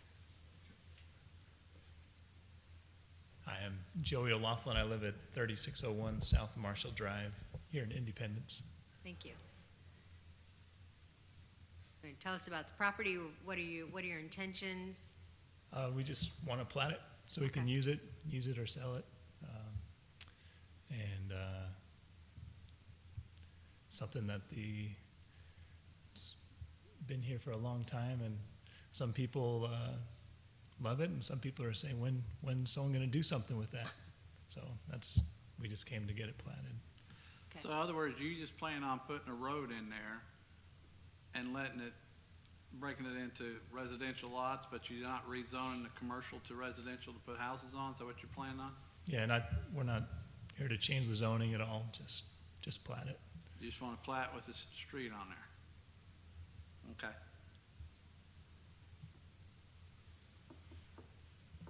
Go ahead. So I'm just clarifying, that's what I do. So you just want to give a vision for somebody else of what they could do for it and sell it? We just want to plat it. That's all. Who knew? Surprise. Okay, thank you. Is there anyone here who wants to speak for this case? Is there anyone here to speak against this case? Okay, hearing none. Commissioners, any more questions? Questions for staff. We do a street analysis on Lee Summit Road or anything about car traffic flow, could do to going right into another elementary school that gets 300 cars daily lined up over there to pick up kids? I think we can do that but this is just the preliminary plat, but if a street were to be built there, I think we certainly would want to know more about Because that. we brought this up last time. That was one of my concerns last time with this plat, is that there's an elementary school and people line up with their cars there, and there's just a road, I can't remember what's the road on up a little farther. They've had several accidents there because people are trying to get out of the school, come down the road, go up the road. There's been lots of accidents there. And even the people that talked with Drum Farm said they had to put in a light because of the traffic. So, I mean, you're making another cut through what I see go around to Gudgeville. So, because, I mean, that's a cut through what people do to get off, not go 23rd Street. They use that to go around, go to Gudgeville, and go back up to Nolan Road. I know one time I saw a plan that they planned on Gudgeville coming all the way through to Lee Summit Road, and I liked that plan, but it never did fall through. So I'm just saying, I think it might be a bad idea to put this street like it is. It might be better off to take this street from Woodbury, come around and put a dead-end cul-de-sac there, so they have to go back up and use the other part. That's my opinion. But this is something you would look at once we... Yes, Rick did just inform me that there was a traffic study that did look at the need for turn lanes in this area, and that could potentially be part of this. But we would have to look at the engineering and look at that. Yes, if that answers the question, or hopefully it doesn't raise more questions. But Okay. Any other questions? Okay. It's not really a public hearing, is it? It is. It's closed. I would entertain a motion or more discussion. Well, Madam Chair, I'd like to say I'm not in favor of this because I just can't see putting a street in hoping that you'll sell it. Whoever wants to develop it would put the street in and develop the houses. I mean, I don't know what they're trying to do with this commercial because they brought it before us before to rezone the commercial, but they couldn't get they had too many houses in there or too many apartments. So I don't know why they didn't just redesign with fewer apartments. Now they're just trying to put a street in. I just can't approve something like this. It's a dead end, is what it looks like to me. They're just trying to put something there, hoping something will happen. Maybe they should just try to sell it as is, and maybe somebody else can go in there and have a vision for it. So does this need to be platted before it can be rezoned? Is that the, No, it could be rezoned. It could go in either order. It doesn't. okay.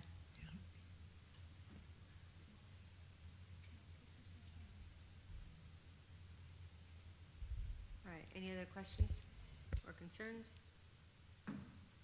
Or a motion?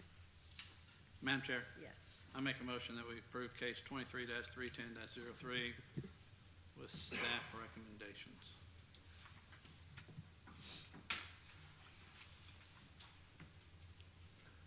Is there a second? I second. Sorry, that's okay. And we're ready for a vote. Commissioner Ferguson, Yes. Commissioner Nesbitt, No. Commissioner H. Wiley, No.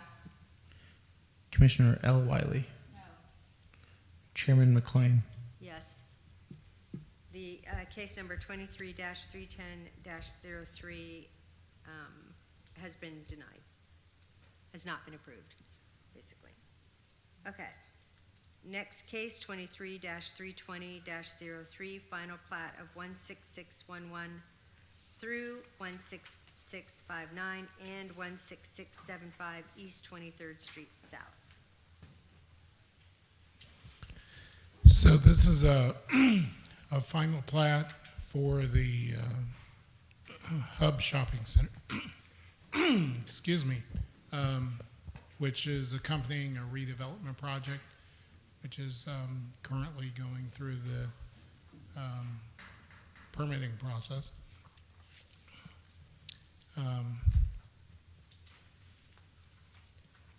It would create, there we go.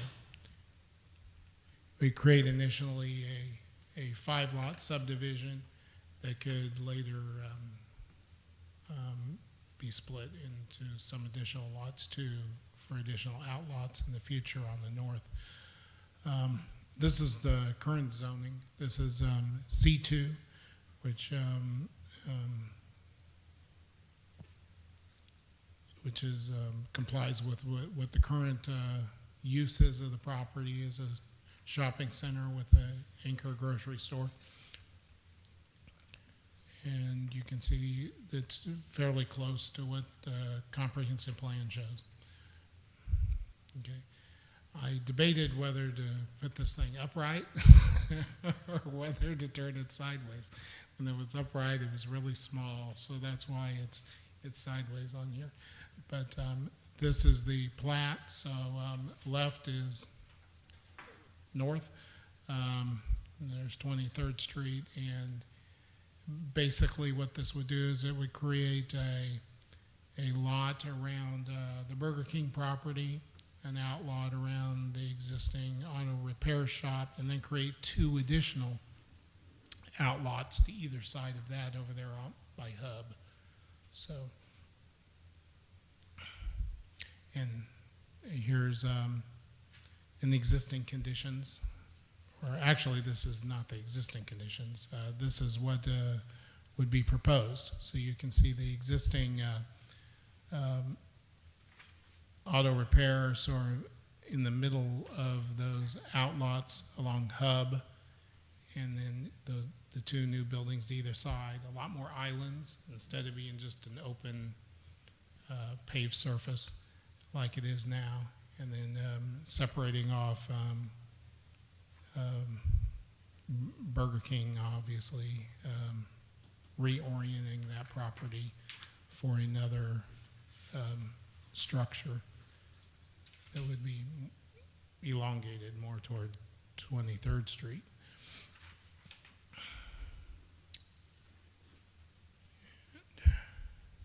This one was the existing conditions. I should have them the other way around. So this is what's there now. So you can see the existing building, strip center, main anchor, and then the fast food restaurant up there at the intersection, as well as the auto repair that's that middle lot. So here's an aerial photograph oriented the right way with north up. So you can see the single-family neighborhood that abuts the entire west half of this, and then the adjacent, very close adjacent mini storage facilities. That's on the south, and then the church property, and then the new Quick Trip separating this from the 291 corridor there. And here's a conceptual drawing the applicant sent me the other day. So this is actually a better, a picture's worth 1,000 words, and this is a better than the description I've been giving for the past 2 minutes. So you can see what this layout would look like.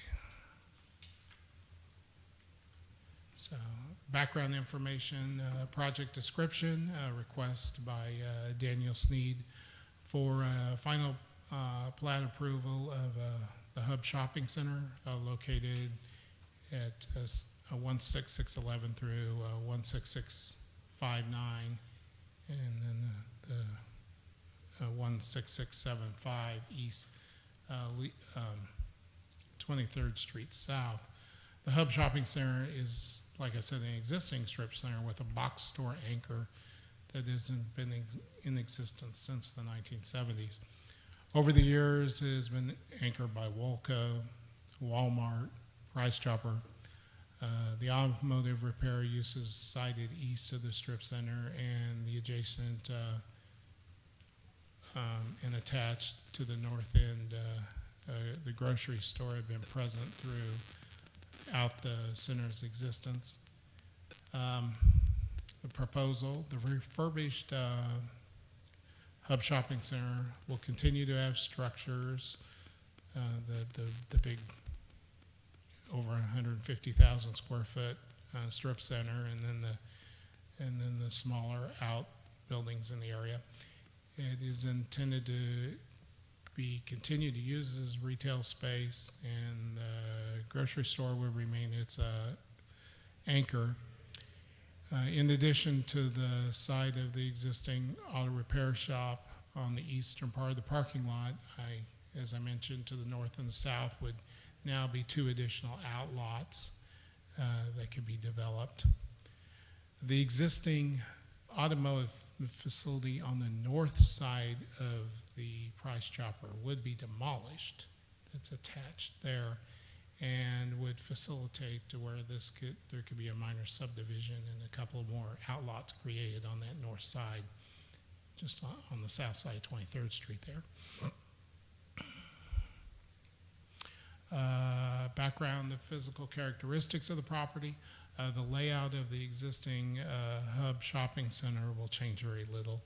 The major changes are, of course, facade materials used and the landscape islands that are created in that sea of parking, and the residential buffering, in particular, that would and screening that would be added along the western side. They would include a solid fence. Other changes to the parking and driving surface include some new entrances for those outlots to Hub, where there's that solid island that separates that from the parking lot. Characteristics of the area. The property is a key property along the commercially dominated Highway 291 corridor, and then part of a node where the highway intersects with 23rd Street. So we have a lot of shopping right there at that intersection, at least on the southwest and southeast side. There are additional strip centers, like I said, to the north and east. Numerous other small businesses and restaurants and gas stations, convenience stores are, prominent along this corridor. And of course, south of the property is that large mini storage facility. And then the large church property to the east, which has the benefit of having a rather large green space around it, with separation from 291 there. Analysis, consistency with the Independence for All strategic plan. The redevelopment project will have a positive impact on the highly visible intersection along the M291 corridor. Comprehensive plan guiding land use principles for the current designation. The site and much of the rest of the Highway M291 corridor is envisioned for commercial uses and is presently, that's its dominant use. Portions of the mini storage facility are actually designated residential. The single family neighborhood to the west is, of course, envisioned for its continued residential neighborhood use. The guiding principle from the Imagine Independence 2040 plan, calls to promote growth, innovation, investment, and opportunity. And this plan appears to align with that guiding principle. As far as sub-area plans, this area is not covered by any of the city's other sub-area plans. This is not a historic site of significance, archaeological significance. Public utilities, of course, are already in place in the existing right-of-ways and easements. The applicant, though, should minimize service lines that cross newly created property lines for those outlots. Specifically, utility improvements are delineated in the building permit. They need to provide, of course, general utility easements along 5 feet along the right-of-ways and the required 7.5 along the rear property lines. Public improvement. The drawing should show that with the MoDOT improvements later to 23rd Street, there'll be a sidewalk along there. So that should be indicated on the drawing. Access drives and traffic. The addition of new outlots will result in additional entrances and exits to Hub Drive. The north access to 23rd Street will remain. A traffic analysis report for the site will be reviewed with the final site plan, and the proposed final plat is consistent with the development's final site plan.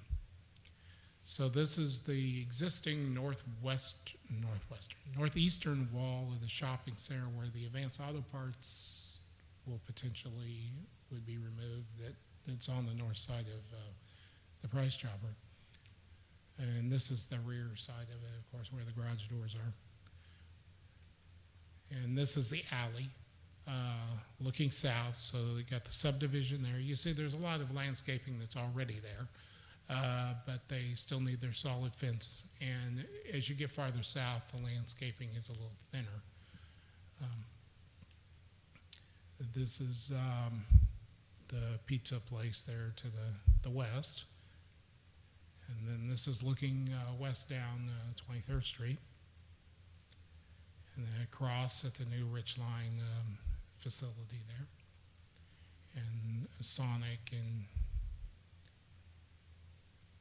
the strip center there at the northwest corner of 291. And then this is looking at the Burger King facility there at the northeast corner of the property. And beyond that, of course, is the new Quick Trip, which is pictured right here, looking across Hub Drive from the parking lot. And this is looking back up that divider between Hub Drive and the parking lot at the south end of Burger King. So this is looking head on at the Price Chopper's front doors there. And then this is the church and the large green space that's to the east of this shopping center property, separating it from the M291 corridor. And this is showing the connector going over to 291 for ride outs, ride in and ride outs. And then this is roughly where one of the outlots would be, where that truck is, to the north of the Firestone, and then you have the other potential one south of that. This is the main part of the parking lot there for the strip center to the south of the box store. And this is looking at Firestone from the other direction with the mini storage to my back. And this is turning looking toward the mini storage facilities. And then this is the residential subdivision there to the west of the shopping center. Like I said, this part, the landscaping is a little thinner, and this is the area they'd have to concentrate on to bring it up to code as far as buffering requirements.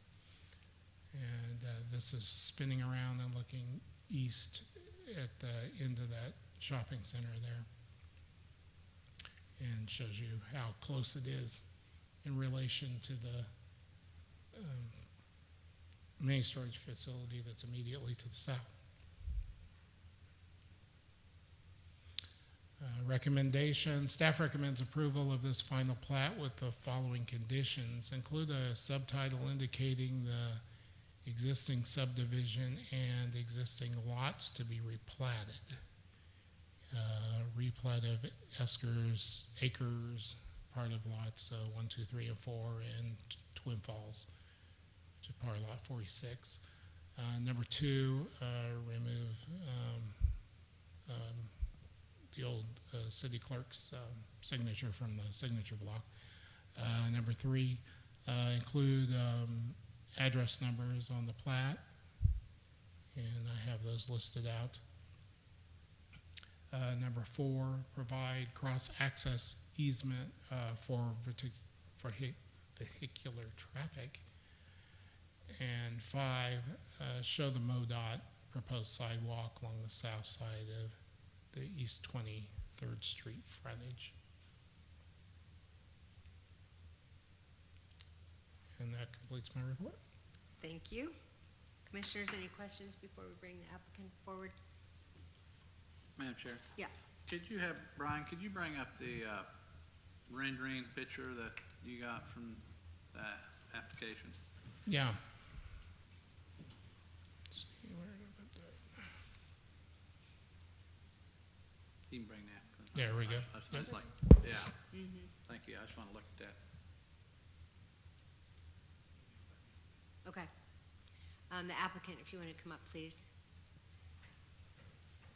I know it's hard to stand up after sitting for 3 hours. State your name and address, please. I'm Daniel Sneed, 808 Northeast Cedar Street, Lee's Summit, Missouri, 64086. Thank you. I'm the civil engineer. I submitted the application, but I have our client here with Triland Development as well. So. Okay. What can you tell us about the project, or does anybody have a specific question? I do have a specific question. This is my neighborhood. I'm very excited. I'm going to ask you to show another picture. Can you bring back up the divider, the picture of the divider with the hub drive? Oh, yeah. In the report, I think Brian uttered the words, there will be additional entrances. Right now, I think the biggest concern with that area is all the open drives into that parking lot and the lack of any kind of direction. So can you kind of speak to that, or maybe the developer can, of what we can expect from a traffic flow, parking kind of plan to, I think the number 4 was something about vehicular usage, but just kind of a better understanding of what your envision for additional entrances are. Yeah. That's it. When I think of more, it scares me. So, I don't know if I can just speak to this, but I think we're making it better in the sense that currently there's an entrance just behind that white car Mhm. by Burger King. We're actually That's gonna, the bad one, yeah. we're gonna close that off. Okay. And we're actually moving the entrance a bit farther to the south. I think it's, just after you get past this divider, it'll be an entrance, it'll be, can you bring back the preliminary plat that we submitted? Yeah. Good one. My kids call that spamming when you hit the button in a video game like that. This is existing conditions, so you can do real quickly look at that and then do the comparison with this. So, Yeah. I think both of these were. I believe they were in your packet too. Okay.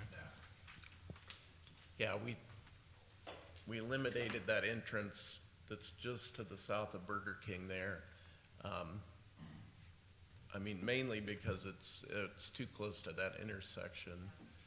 But we brought it farther to the south, and you can't really see it there, but it kind of lines up better with Quick Trip's entrance on the south side of Quick Trip. What about the four-way stop? Is it still gonna be straight across? There's a four-way stop behind the Quick Trip between that and the church. Brian, go a couple. That's the one. Brian, It's behind Wendy's, right? there, right there. See, no, they're not. Yeah, it's eliminated. Yeah, it's eliminated. The four-way stop is eliminated, guys. So, I mean, is it even gonna be a stop sign there then?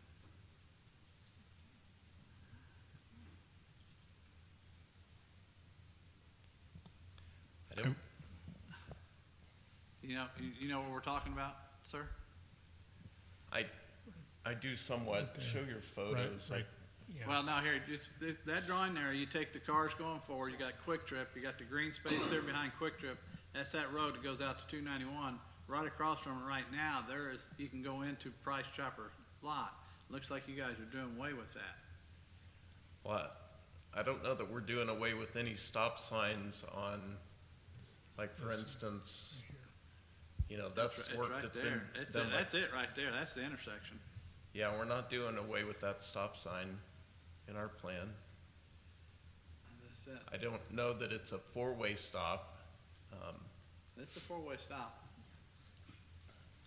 It currently is a four-way stop, but your image here has a three-way. Which you've entered, that you show.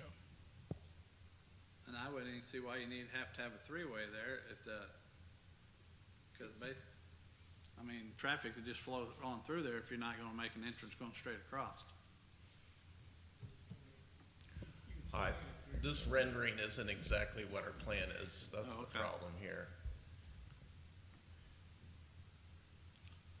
This was done prior to, The plat. yeah. That's reality, okay.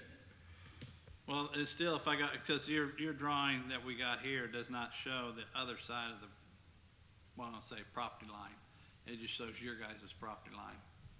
I know that's a concern there, that little area there.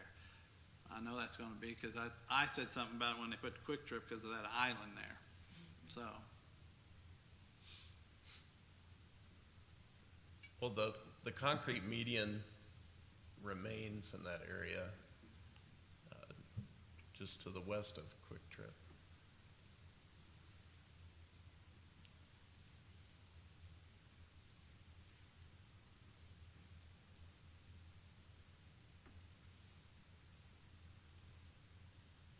But it looks like it'll be more The main noticeable. thing, I'm sorry. No, go ahead. Did I was you? talking out loud. I think the main concern would be that we keep the stop sign coming out of the Price Chopper parking lot right there, the one that's just adjacent to this. So it'd be the one, well, you're probably gonna have stop signs at 1, 2, 3, 4, 5, 6, looks like to me, 6 entrances going into that Hub Drive. Is that correct, what I'm seeing? We don't currently show that in our permitted plans, but we certainly can put stop signs there. Well, I mean, because you're coming onto a Hub Drive, which is a road out of a parking lot. I would think there'd be stop signs at each one of those intersections, because they're going to continue on driving. I mean, this alignment looks like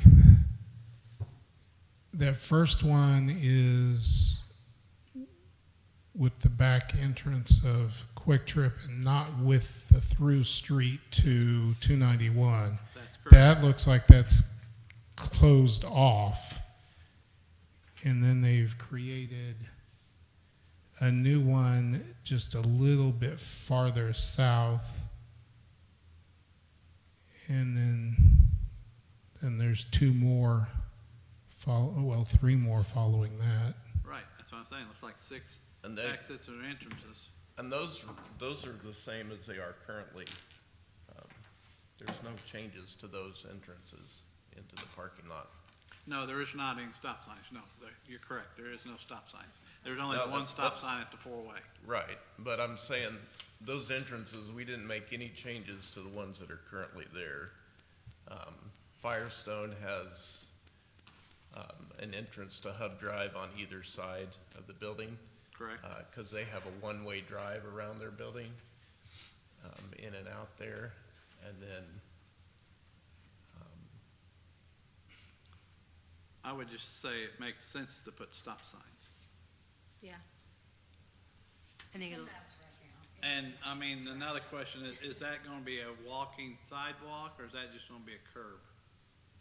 Because that did come up 2 weeks ago in city council meeting about, we have ADA people that need good sidewalk from their building over to Price Chopper. from so you're which talking building? about the one on 23rd Street, the sidewalk on 23rd Street, or a different one? No, the sidewalk in front of Price Chopper. Oh, I see what you're saying. Along Hub, there is a residential facility there that people are, use wheelchairs mainly, and they're asking for a safer way to get to the grocery store. There's currently no public sidewalk along Hub Drive. That is correct. That's what they're asking for.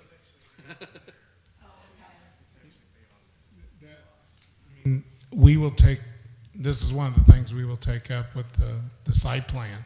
Okay. And part of, Well, that's why I didn't know as that's part what of this was for. this construction, the permits, approval for the parking lot and all that. So that's something you'll deal with?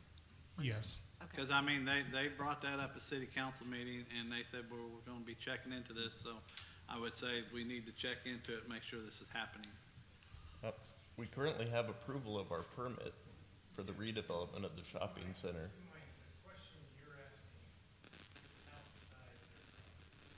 Okay. Okay, so the sidewalk's outside their property? Okay, Because Hub is a right-of-way, I believe. that's correct. That road going over to 291 is a private street that makes up the one leg of that 4-way intersection. Right. So you got a private street, a parking lot, and a right-of-way converging there Well, right I would now. ask the developer that's doing this project to really talk to the city about putting in sidewalks there, because this is a ask by citizens that will participate and go there daily, if not weekly, to this place. I would highly suggest you put sidewalks in. Because, I mean, that is something that they're asking for, and they even brought it up to city council, and city council said they're gonna look at it. I don't even know if they're looking at this that you have already brought forward. I'm sure they have, but I'd just like to make sure we're all on the same page here of getting sidewalks for these people. Well, it sounds like that's something they'll work out on their Right. end. Okay. Any other questions? Oh, what kind of businesses are we looking forward to put in here? gonna add 4 more, it looks like. Will you state your name and address, please? Yeah, Mike Slifka. I'm with Triland Properties. Does that work okay? Hear me? Yeah. 1 East Oak Hill Drive, Westmont, Illinois. So part of this repositioning starts with the downsizing of Price Chopper. You know, they occupy over 100,000 square feet now. Some of it's vacant, some of it's not well used, some of it's subleased. So they're going to be reducing their store down to about 70,000 square feet.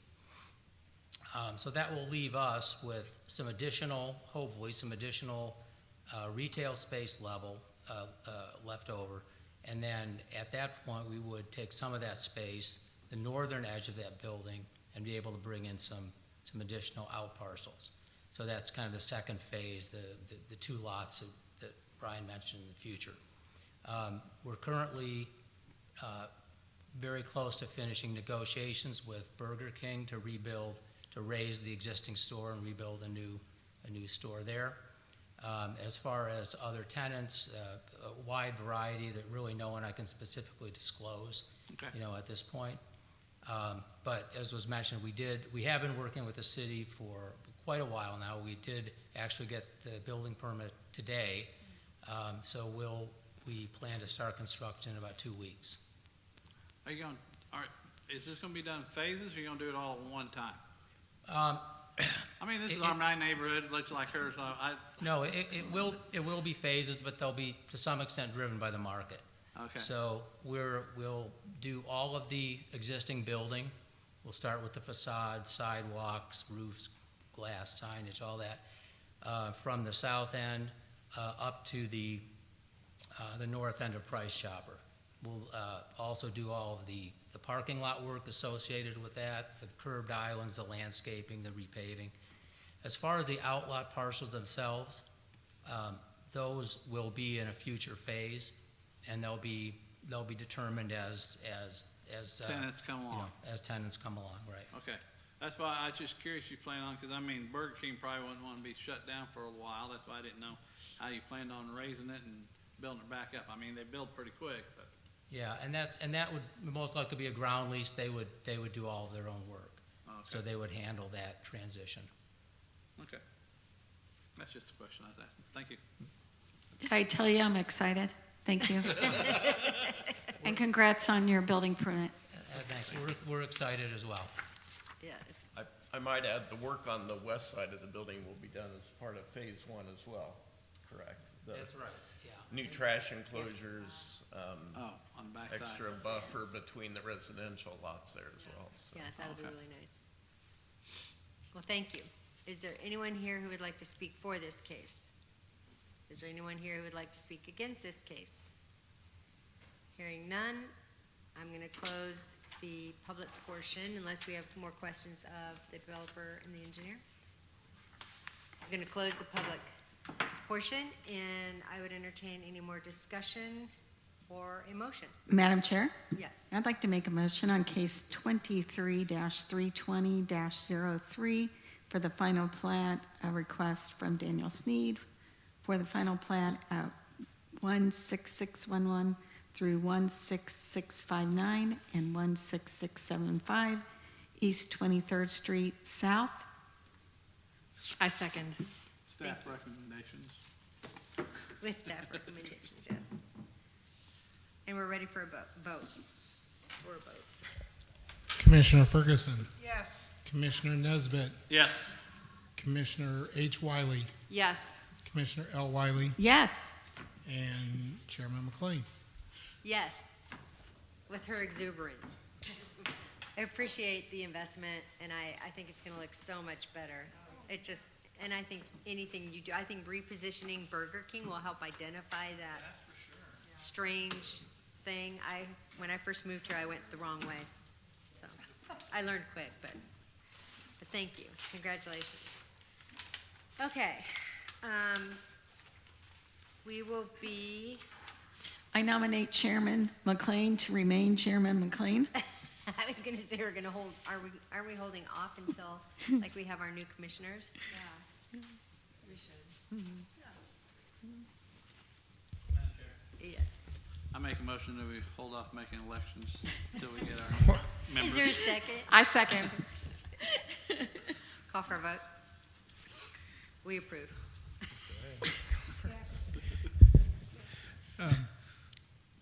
Commissioner Ferguson, Yes. Commissioner Nesbitt, Yes. Commissioner H. Wiley, Yes. Commissioner L. Wiley, Yes. and Cindy McLean. Yes. He's reading the plaques, is what he's doing. When do we get the new commissioners?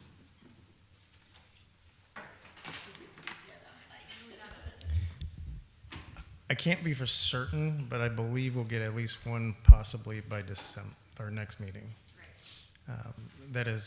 That's my expectation. So, That's great. Okay, for the good of our sleep hours, I appreciate everybody's patience, and I'm really sorry. We should have like moved you to the front. I don't know what I was thinking. Usually rentals don't take that long. No, that's true, but still, when I saw the crowd, I should have just done a little switcheroo.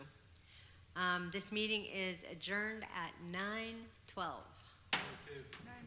9:42. Oh my gosh.